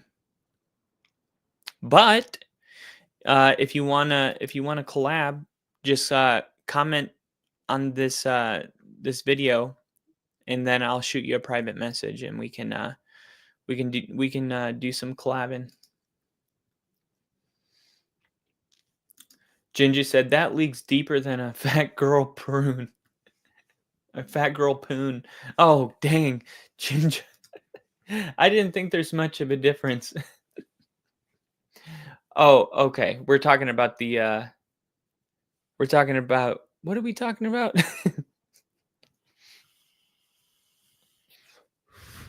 I love these names they come up with. Isaac's impressive team. Kay's top-notch team. Yeah, but I'm Travis's talented team. It's like, yeah, but I'm Donovan's daring team. It just has to be an adjective that starts with the same letter as your name. But I'm Bob's best team. The rookie or hard or expert. Yeah. I'm like, what is the what, you get less time? I mean, hey, I mean, I can't imagine like the difference. I mean, you're not actually going into your season, you're just picking your players. Like, how could it be any easier or hard? It just is what it is, you know? Come on, we need to fill this bad boy up. 1, 2, 3, 4, 5, 6, 7. Come on, let's go. Come on. Come on. Come on. I know there's some people home from the bar, girlfriend, wife, passed out sleeping, and you're thinking, oh, maybe I get a quick mock draft in. Come on. Everybody's counting on you. How does it work? If they don't fill up, do they just run it another 5 minutes?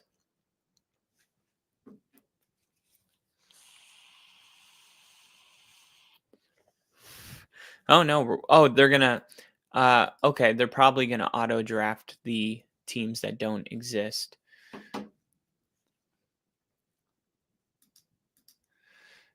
And, all right, where am I drafting? Suck my dicka! I'm drafting number 2 overall. Hell yeah. Oh, what is the money thing? I'm not even going to worry about that. Okay. So going number 2 overall. Ooh, God, that's not where I love picking.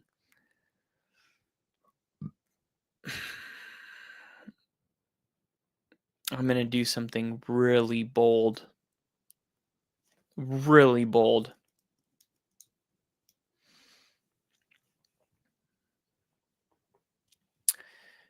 What are you going to do, Isaac's impressive team? Are you going to impress us? Damn. I'm going to tell you this. If Jamar Chase doesn't come off the board, I'm going to take him. If Jamar Chase comes off the board,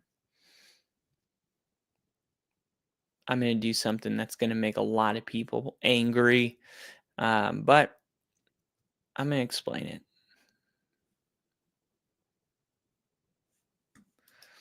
When you Oh, it's football! Oh, come on. Hit it one more time. Okay, so when you see money, that's what they means, at least most of the time. Okay.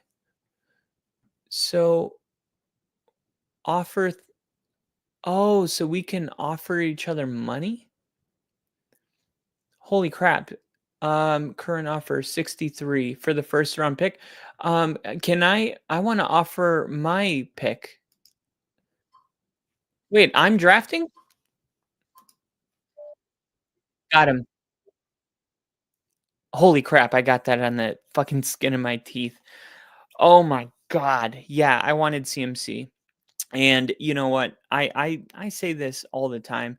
If I had $1 for every time wait, I pick again? Holy crap, I was not prepared for that. Jamar Chase. Select. Wait, is this me? What just happened? Am I missing something? Okay. This is definitely not the kind of league I've ever played in. This is wild. Current offer, $63. I'm going to just what does the offer mean? Offer $67.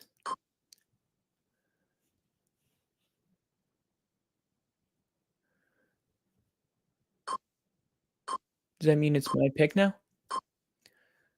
Holy crap. Yeah, I'm not sure what I did, but CMC and Barkley is okay with me doing something right. All right. So I got $133. Oh, it's an auction draft. You're in an auction draft, my friend. Oh, okay. Team 9 is okay. Okay.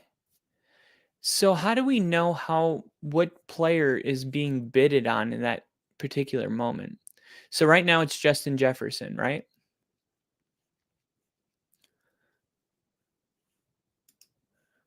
And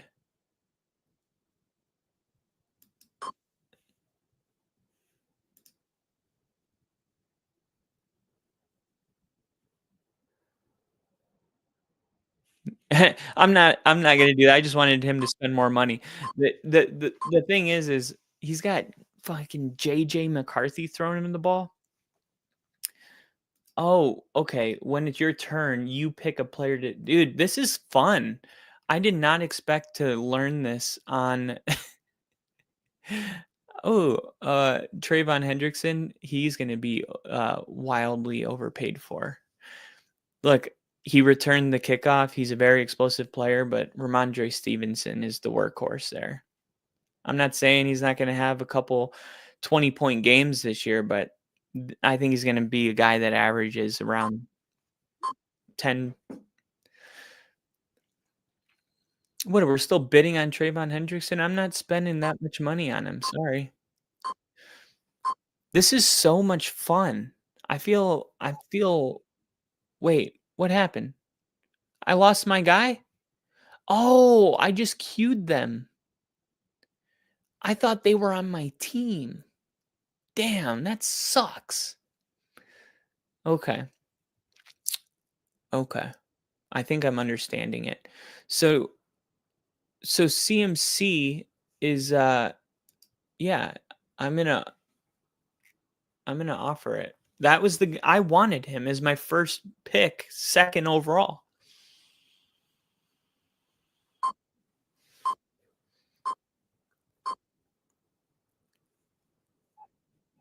Wait, I thought I just matched the offer. I thought I offered the most for. All right, well now I got to go all in on Saquon Barkley, but I'm gonna wait until they build it.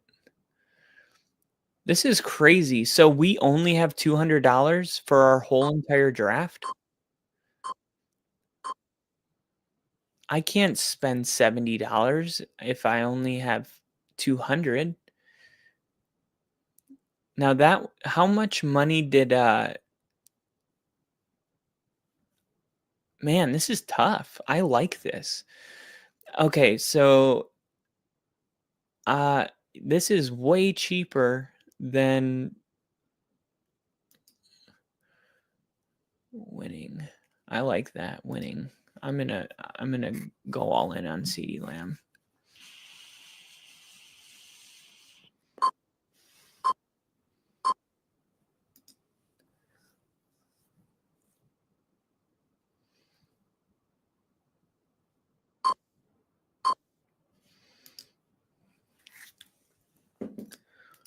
Yeah, that's what makes it tricky. Some guys blow their load on guys like Chase. I mean, I got $61. Good, good. I mean, I just saved $10 on wait, am I the guy that blew my load on Jamar Chase? No, but look, I mean, I got Jamar Chase and CeeDee Lamb, and I think I can get some good value running backs. My next bid is going to be Bucky Irving. When do I get? Okay, it's got to go through Puka Nacua. I'm out on the wide receivers right now. Fill the rest of the team up with guys for like $1. I mean, am I going to be able to get anybody good for $1? I'm going to have to at least spend like 15, right? Malik Neighbors, watch him go crazy. Who's throwing him the ball? Know what I mean? Who's doing it?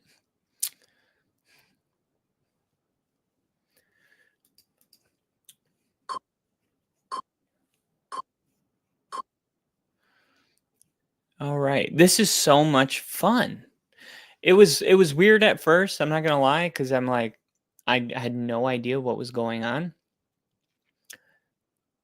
But I feel like this is a lot, this is like, I don't know, not more realistic, it's just different. That whole salary cap thing is like, it's kind of cool.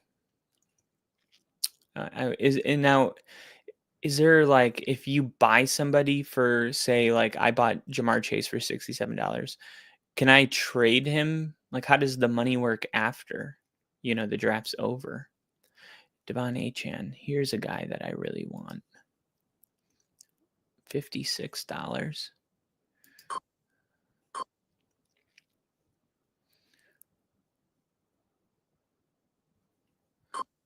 I feel like $56 is good. Let's go. I love that pick. I just got a top 5 running back this year. I got Achan, Chase, and CeeDee Lamb. I'm loving this. And my quarterback, I know you're going to call me a homer, but I don't care. I mentioned earlier that Bo Nix didn't throw a touchdown pass till week 4. Yet he finished with more than Mahomes. He was like one of 3 quarterbacks with Josh Allen, Lamar Jackson that hold on, I'm going to get back to it. Actually, let's do this right now. Quarterbacks. Let's do it.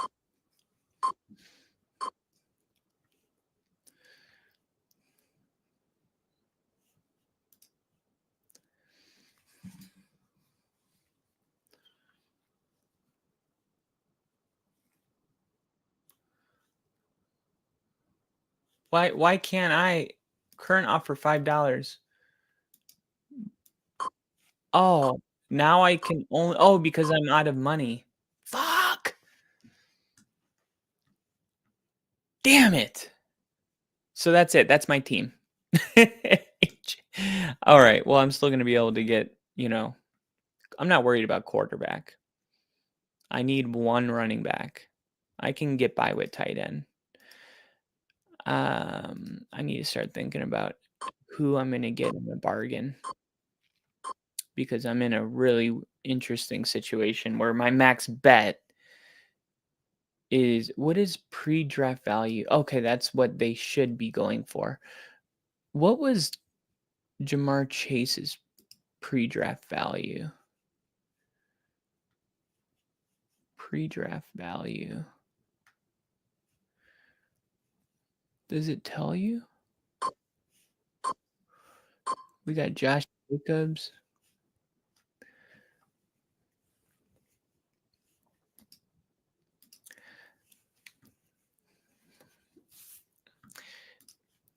So you get money to bid on free agents throughout the season. Okay, you can trade Chase, but not sure if you can do it for cash and players.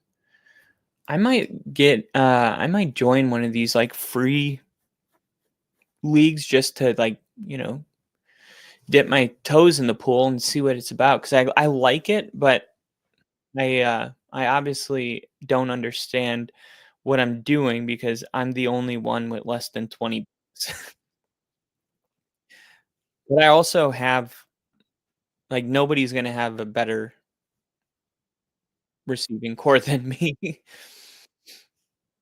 I mean, I'm trying to figure out, like, how can is there anything I can do to, I mean, what kind of person's am I gonna be able to get for $4? Like, that's just not gonna happen.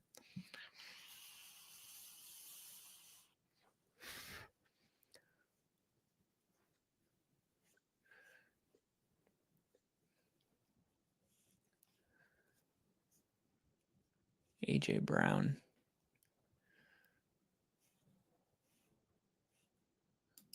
Oh, he's already up to $43. pre-draft value is 50 and they're going up to 52. That's the other thing too. Like, I guess you get into a bidding war with somebody and you lose sight of how much money you have. You won't be able to do much till that's for your main squad. Yeah. That's pretty I don't want to, because I'm streaming this, I'm going to have to put mine on auto in I want to join a real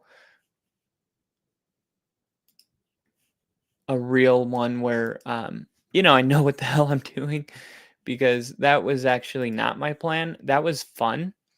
But that's not what I wanted to do. Okay. Fantasy football. Where is the mock draft? Here it is. Mock draft now. Here we go. I don't want snake. That's what I do. Snake. Practice draft. No. Snake. Draft type snake. Mock draft. Drafting room. Join a league. Try a mock draft. That's what I'm trying to do.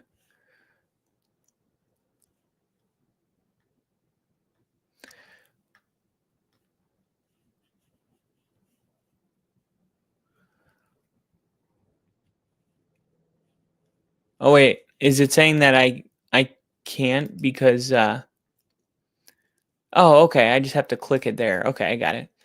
So here we go. Salary cap. No. Snake. Beginner. Here, 10 team. H2H. This seems right. Okay. Boom. Kyle's top-notch team. Hope you can be good with the waiver wire as well to fill your team when injuries hits. Yeah. I had no idea what I was doing in there. I was out of my league. No pun intended. I was literally out of my league. All right. Well, we got 4 minutes, so I did want to see some NFL news. What do we got here? 2025 playoff predictions. Let's see. How is this? I click on a link for playoff predictions, and this is the first thing I see. What the hell does that have to do with the playoff predictions? I'm not even like an anti-Swift fan. It just makes no sense. It's like, that's why people get annoyed.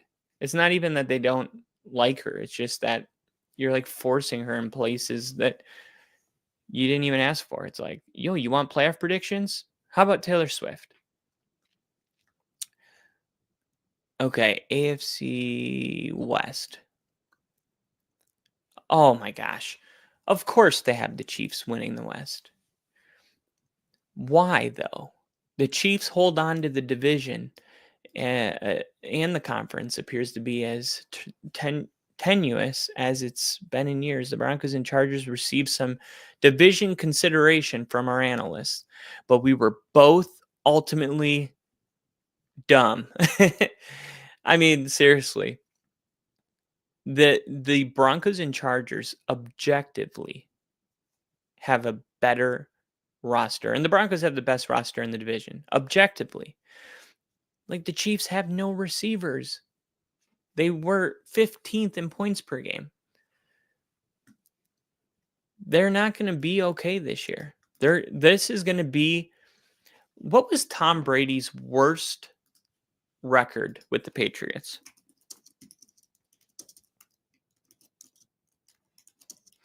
But that's a bad example because he played in a weak division his entire time in New England. There's like 1 year where they weren't, where the Jets had Mark Sanchez and Rex Ryan. So, of course, he cruised through his division. He went 9-7 in 2002. which was the year after they won the Super Bowl and they missed the playoffs. Wow. I forgot about that. Okay. Well, that's my record for the Chiefs this year. Let it be known. The Chiefs are going 9-7.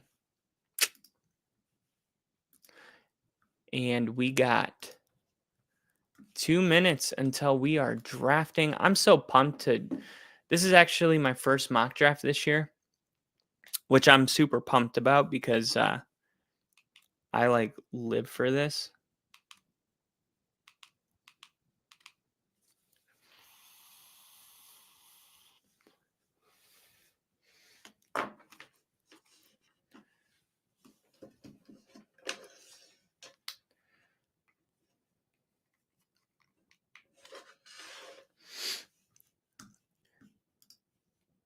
One minute, 53 seconds. That's enough time to start some shit. All right. Let's see. 2026 NFL free agents. Hey. He's not going to be there. And we're also not paying him $47 million a year, just so we're all clear. Having earned his first Pro Bowl selection with 13.5 sacks, Bonito is not a year one wonder, but a player who steadily built his game to become an unpredictable every down difference maker. Solidifying those gains in 2025 will net him a quarterback-like contract. We're going to have the money next year. That's what's exciting. Let me see. Broncos cap space and over the cap. So let's see. 2025 total liabilities. Let's see. Enter the draft room. Where they got me. Ooh, look at me. I'm picking number 2 again.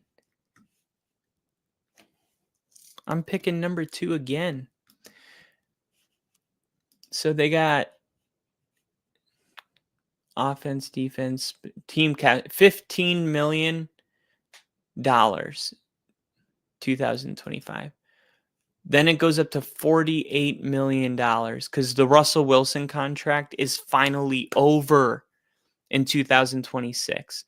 Look at 2027, $79 million.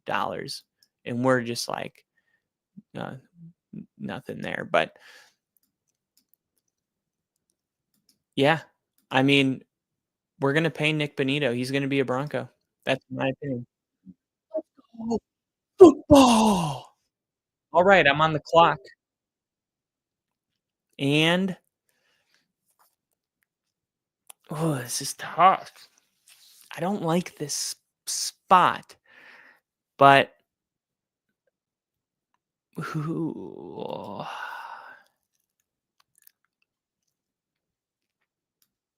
I don't care. I'm not going to take 1 year of CMC being out and ignore that in 2022 he was top 3. In 2023,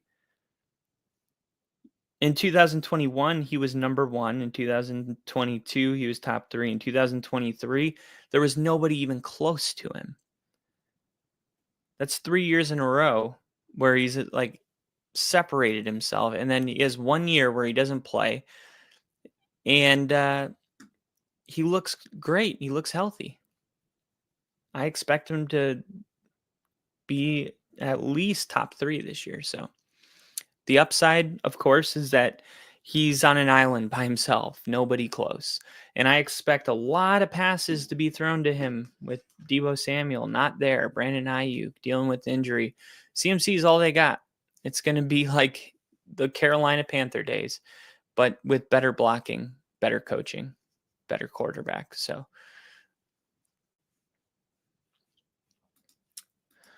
okay, what RB are you hoping for now? Cook, Hampton? The Amari and Hampton thing, I don't know what's going on with the Najee Harris eye.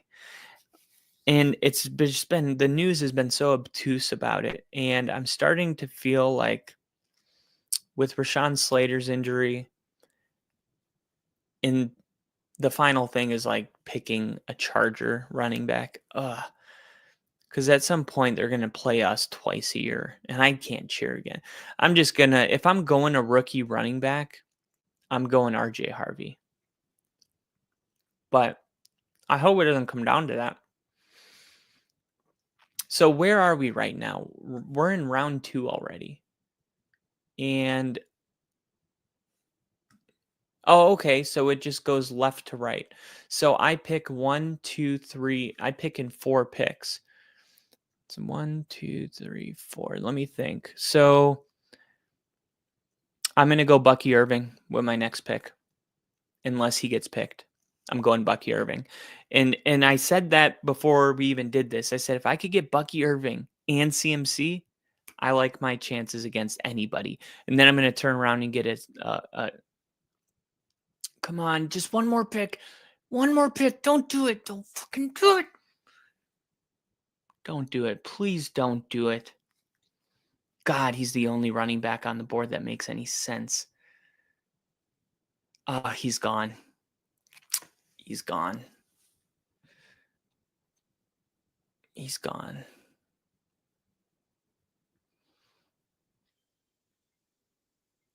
Yeah, he's not gone. Let's go. Oh my God. That's crazy.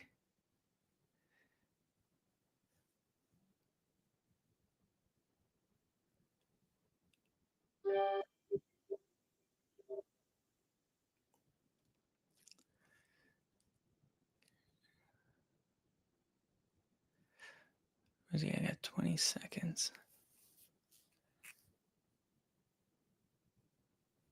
I think I'm going to go Drake London. I'm going to go Brock Bowers.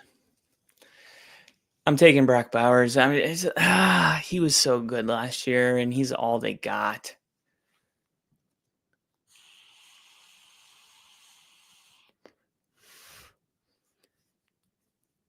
I wanted to go Drake London. I really did, but I was like, Brock Bowers is...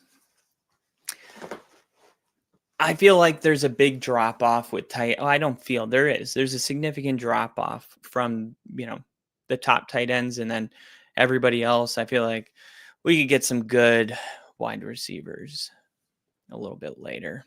And plus, by the time this comes back to me, I could probably get Terry McLaurin still. We'll see how it shakes out. Geno, a much better quarterback too. Yeah. London would have been good. It's tough sometimes when you got, 2 that make sense. I'll leave that up. All right. Where are we at? Andrews. And I pick 39. And we're at pick 30. So I got 9 picks. So let's say 1, 2, 3, 4, 5, 6, 7, 8, 9.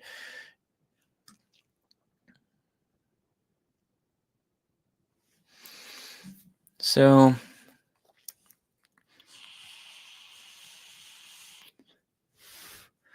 this right here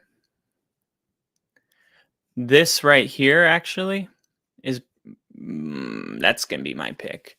Here's the thing. Xavier Worthy is all Mahomes has. That's it. Like, if he throws a touchdown pass, it's either going to Kelsey, the other tight end that they have, white guy, I can't remember his name, or it's going to Worthy. And even in the Super Bowl, like Xavier Worthy had that deep touch. They were building a good rapport late in the season. And plus, even once Rashee Rice gets healthy, if Mahomes built a relationship with Worthy through the first 6 weeks, he may get the benefit of the first look even past Rashee Rice. But we'll see. We'll see how the board falls. Garrett Wilson and Terry McLaurin, if somehow we don't have anybody auto drafting, so if somehow they fall to me, that's where I'm going. But Marvin Harrison Jr., I mean, I probably am going there. I feel like Marvin Harrison Jr. is the best option. Oh, I'm on the clock. Garrett Wilson. Yeah, done. Easy. This team is sick. Trayvon Hendrickson's way too high here. And I'm about to be on the clock again.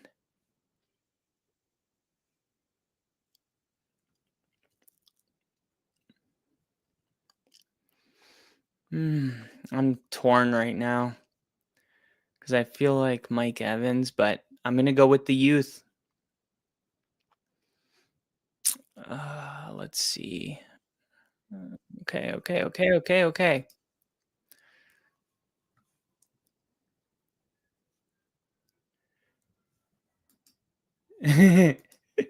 Watson QB1. I just randomly wake up and say some random shit. When I first read that, I thought you were just like, I just woke up saying some random shit. Because my girlfriend does that all the time. She's like, I'll be watching a football video and she really wants to be like, turn that down. I'm trying to sleep. But because she's dreaming, she's like, turn this trash. And I'm like, instead of ignoring her, I'm like, hey, what did you say?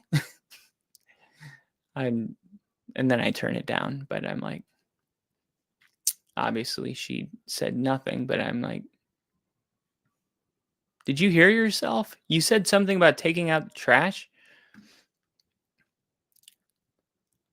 This is where I'm going next. Don't tell anybody. Don't tell anybody. You're going way down the board for him. Don't care.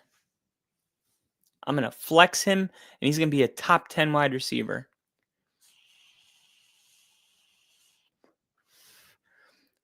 Seriously, though, the fact that Sam Laporta is still on the board, this is another thing I've been talking about. Like, Sam Laporta last year would have been off the board, but he has a down year, and then everyone overreacts. This is where all the value is. Just look at the best players that had a down year and pick them. CMC, Sam Laporta, David Montgomery will be my next pick, and I'll flex him. And if anything ever happens to Jahmyr Gibbs, I have insurance of a no shit RB1. I think I'm gonna be able to land Travis Hunter, and I'm pretty stoked about it, to be honest. Unless somebody does something wild here, I'm gonna be able to land him.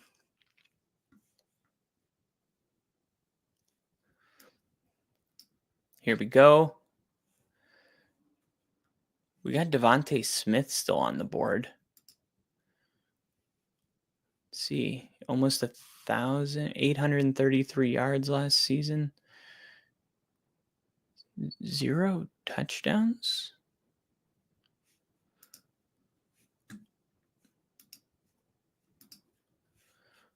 Let's see, what did he have? 900. All right, get the hell out of here. Okay.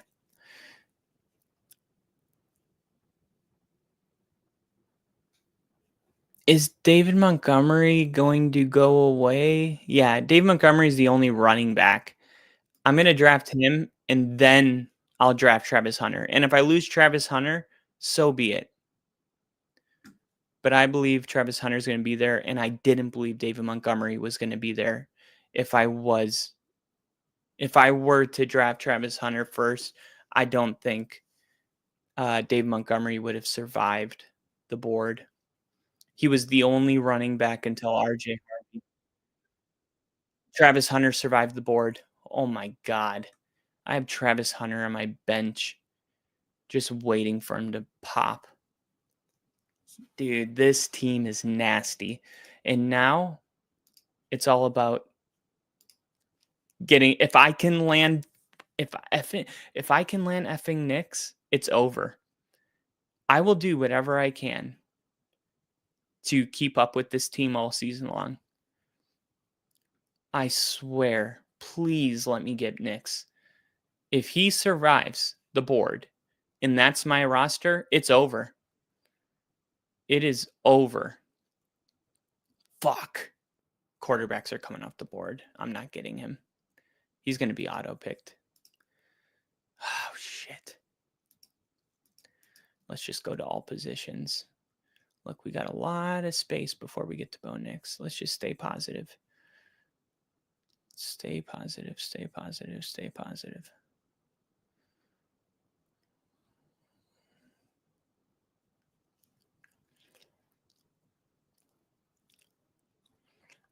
Let's see. Spencer's Superman team. Andrews.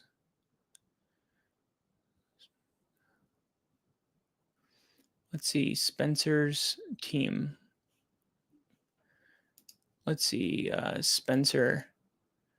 Spencer has a quarterback. Who's team 6 is auto. What about Nicholas? He's the next one. Nicholas has Patrick Mahomes. He drafted him first overall. I'm kidding. And then we got Cameron. Cameron has Joe Burrow. I think I'm going to get Bo Nix. Holy crap. I'm going to land Bo Nix, a top 5 quarterback fantasy. This is a top 5 quarterback this year. I'm in a $250 league. I would pay the $250 to export this roster. I would do it immediately. Isn't it funny that Ramondre Stevenson is 92? Yep. Bo Nix. There it is. Just like real life. Wow. You guys, that's how you do it. That's how you freaking do it. Matthew Golden, the number 1 wide receiver for the Green Bay Packers. I like Ricky Pearsall too, but Matthew Golden, come on. Damn, dude, this team is insane. I don't think I've ever drafted a team this good in all of my years. I love it too, because if Xavier Worthy goes out there and he's like, okay, or Justin Fields isn't getting Garrett Wilson the ball, it's like I've given myself a buffer. Like between Travis Hunter, Matthew Golden, Xavier Worthy, and Garrett Wilson, like 2 of them are going to be every week starters. 2 of them are going to hit. I would love to get what am I trying to say? Deebo Samuel. I would love to get Deebo. And this guy right here, he's not going to survive the board because of the auto drafts, but the things they've been saying about him from camp is like, who is that guy? People that are coming to visit. Mbuka, he's going to be a problem. That's another thing. Mark my words, like he's going to be good. I love the upside with the Deebo Samuel Washington Commanders. If I can land him, 1, 2, 3, 4, 5, 6. 1, 2, 3, 4, 5, 6. I pick 99. I should, unless Cameron or Chance pick him. I mean, at some point I can't get my way, right?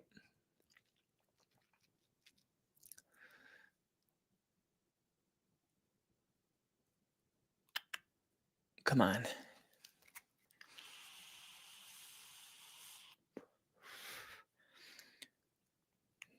Deebo.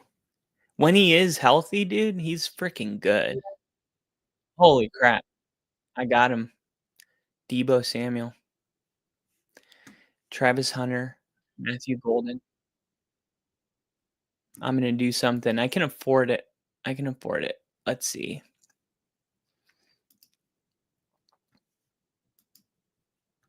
I just took the Broncos defense because they're going to get me freaking 15 points every week. I was the first one to take a defense, and I love it. What round is that? 11th? Took a defense in the 11th round. I don't got any problem with that.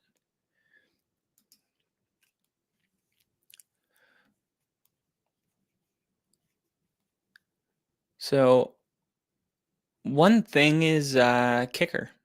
I mean, or I was gonna say running back, but I forgot. I got 3 because I flexed David Montgomery, and if Travis Hunter's popping every week, then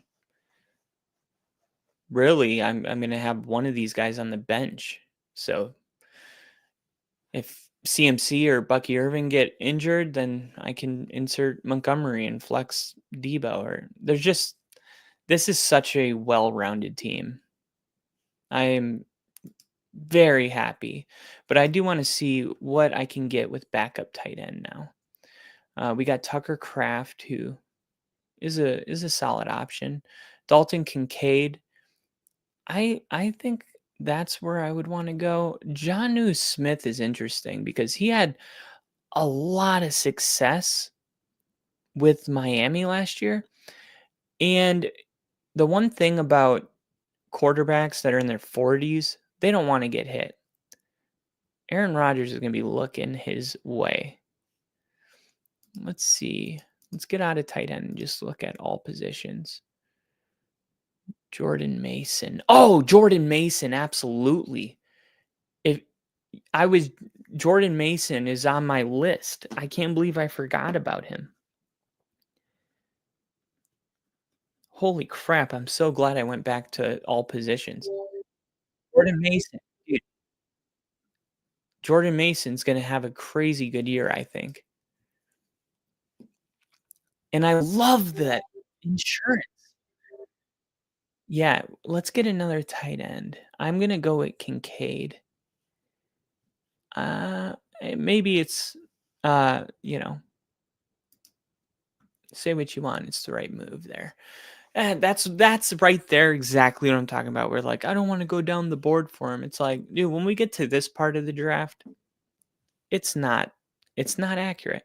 See, they have Trey Benson listed as a Cardinal. And I thought you said he was a free agent. But maybe this is inaccurate. I don't know. I'm not saying you're wrong. I'm just saying. It's like everywhere on ESPN, they keep showing him as a Cardinal. So I got 2 more bench picks. So this is a chance to, holy crap, Kyle Pitts. I can get Kyle Pitts? Is he hurt? I know that he's been a bust every year, but does it really matter at this point in the draft? I mean, imagine if he has a good year.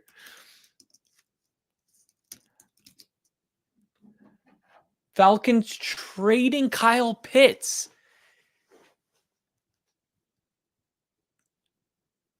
What?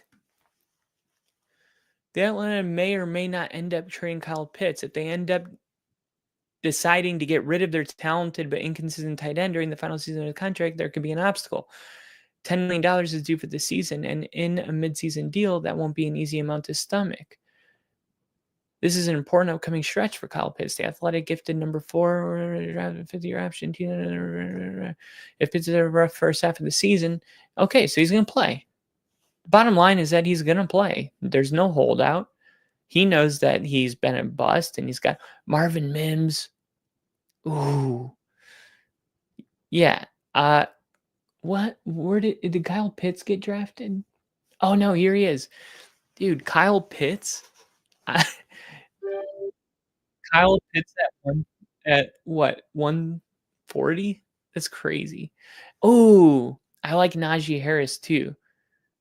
It's going to auto draft. I got to take Najee first. Yeah, there we go. Kyle Pitts. Holy crap.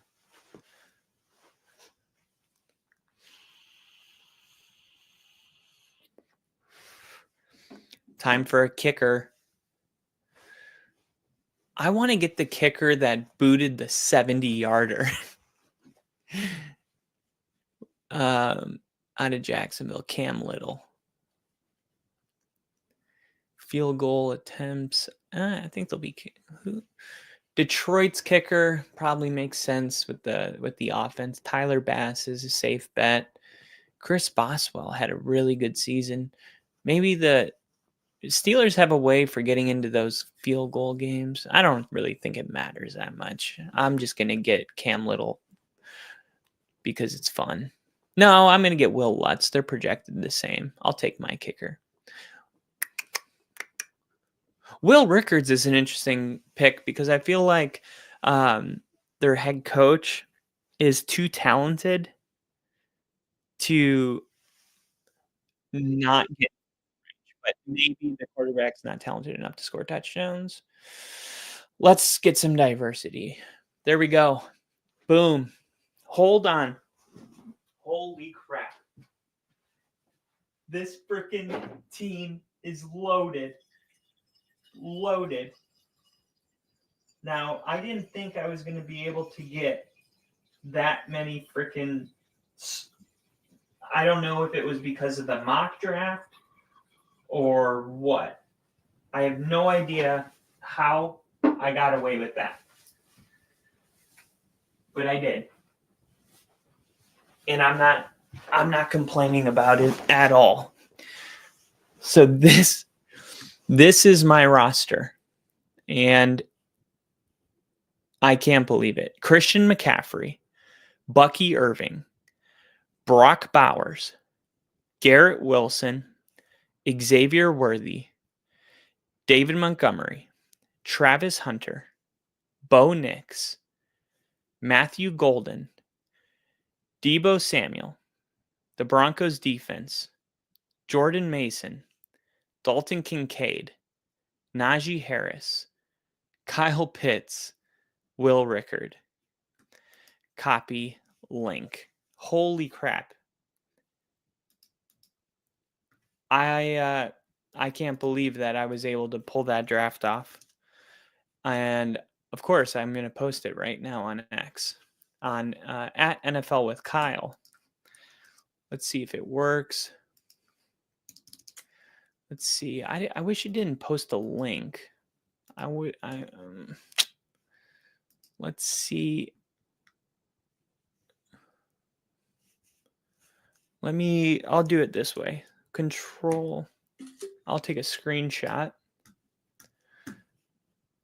and I'll just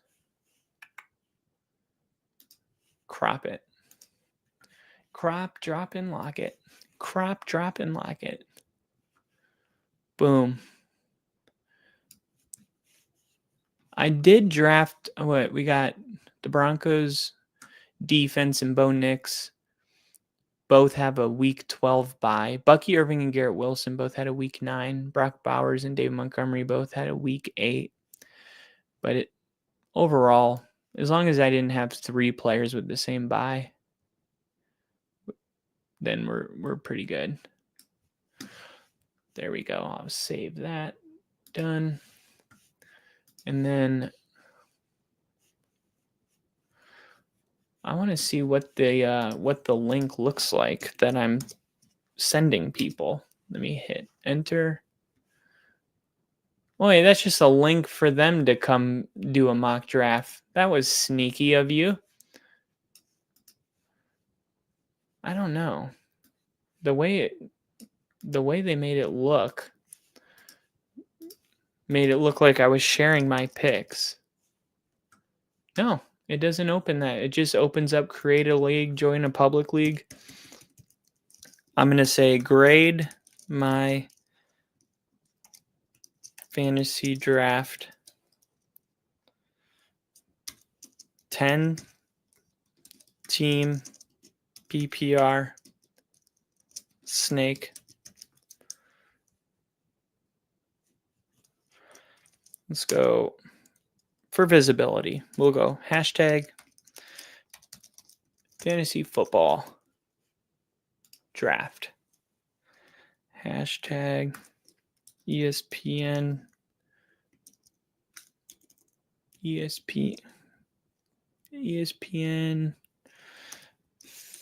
Fantasy.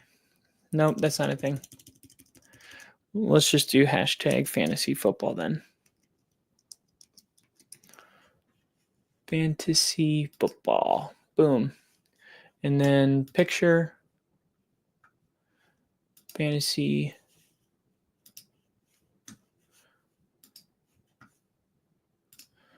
Let's see. Recent screenshot. There it is. Boom.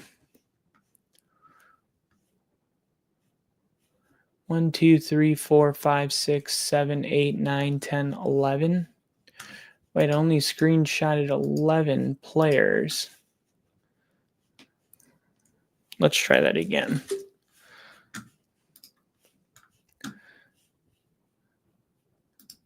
The worst part is I'm going to post this and there's going to be like, I'm going to get a like from Jinja and no one else is going to see it. Which is cool, until we get our visibility up. But I wish more people interacted with me.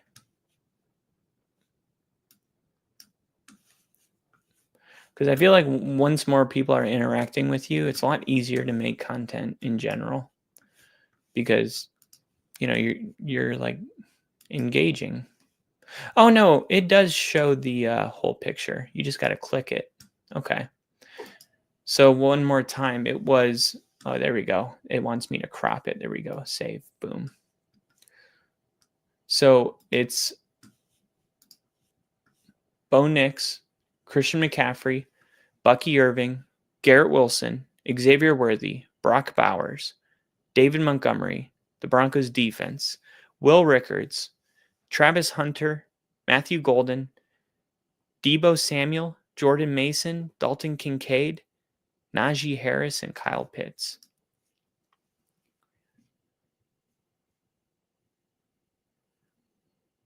I love it. I love it. And I just posted it.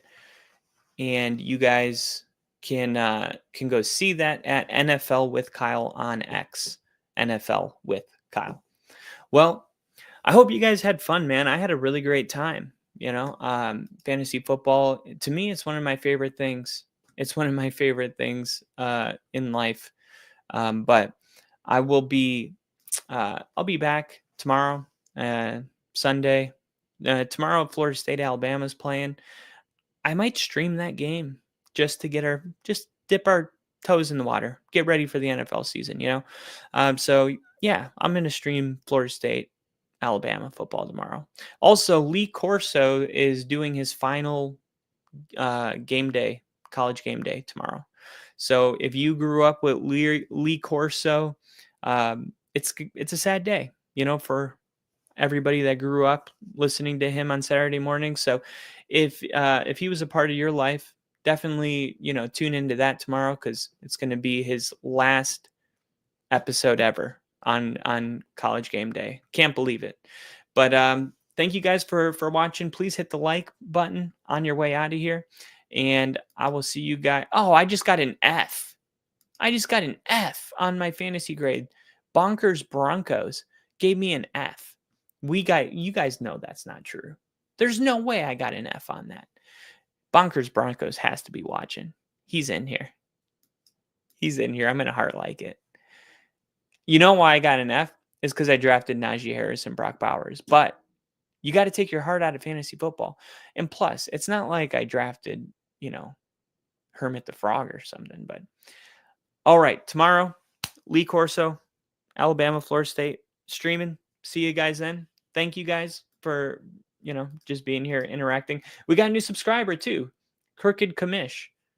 Appreciate all of the interaction. I mean, you and Jinja were the stream today, so I really appreciate you. I'm happy that you're part of the team now. Rick's a Bears fan, so he's going to be stoked that we got a Bears fan subbed up in here. Crooked Commish. I'm going to make sure I write that down so I can tell him. Crooked Commish. But appreciate the interaction, and as always, I'll see you guys on the next stream. See you.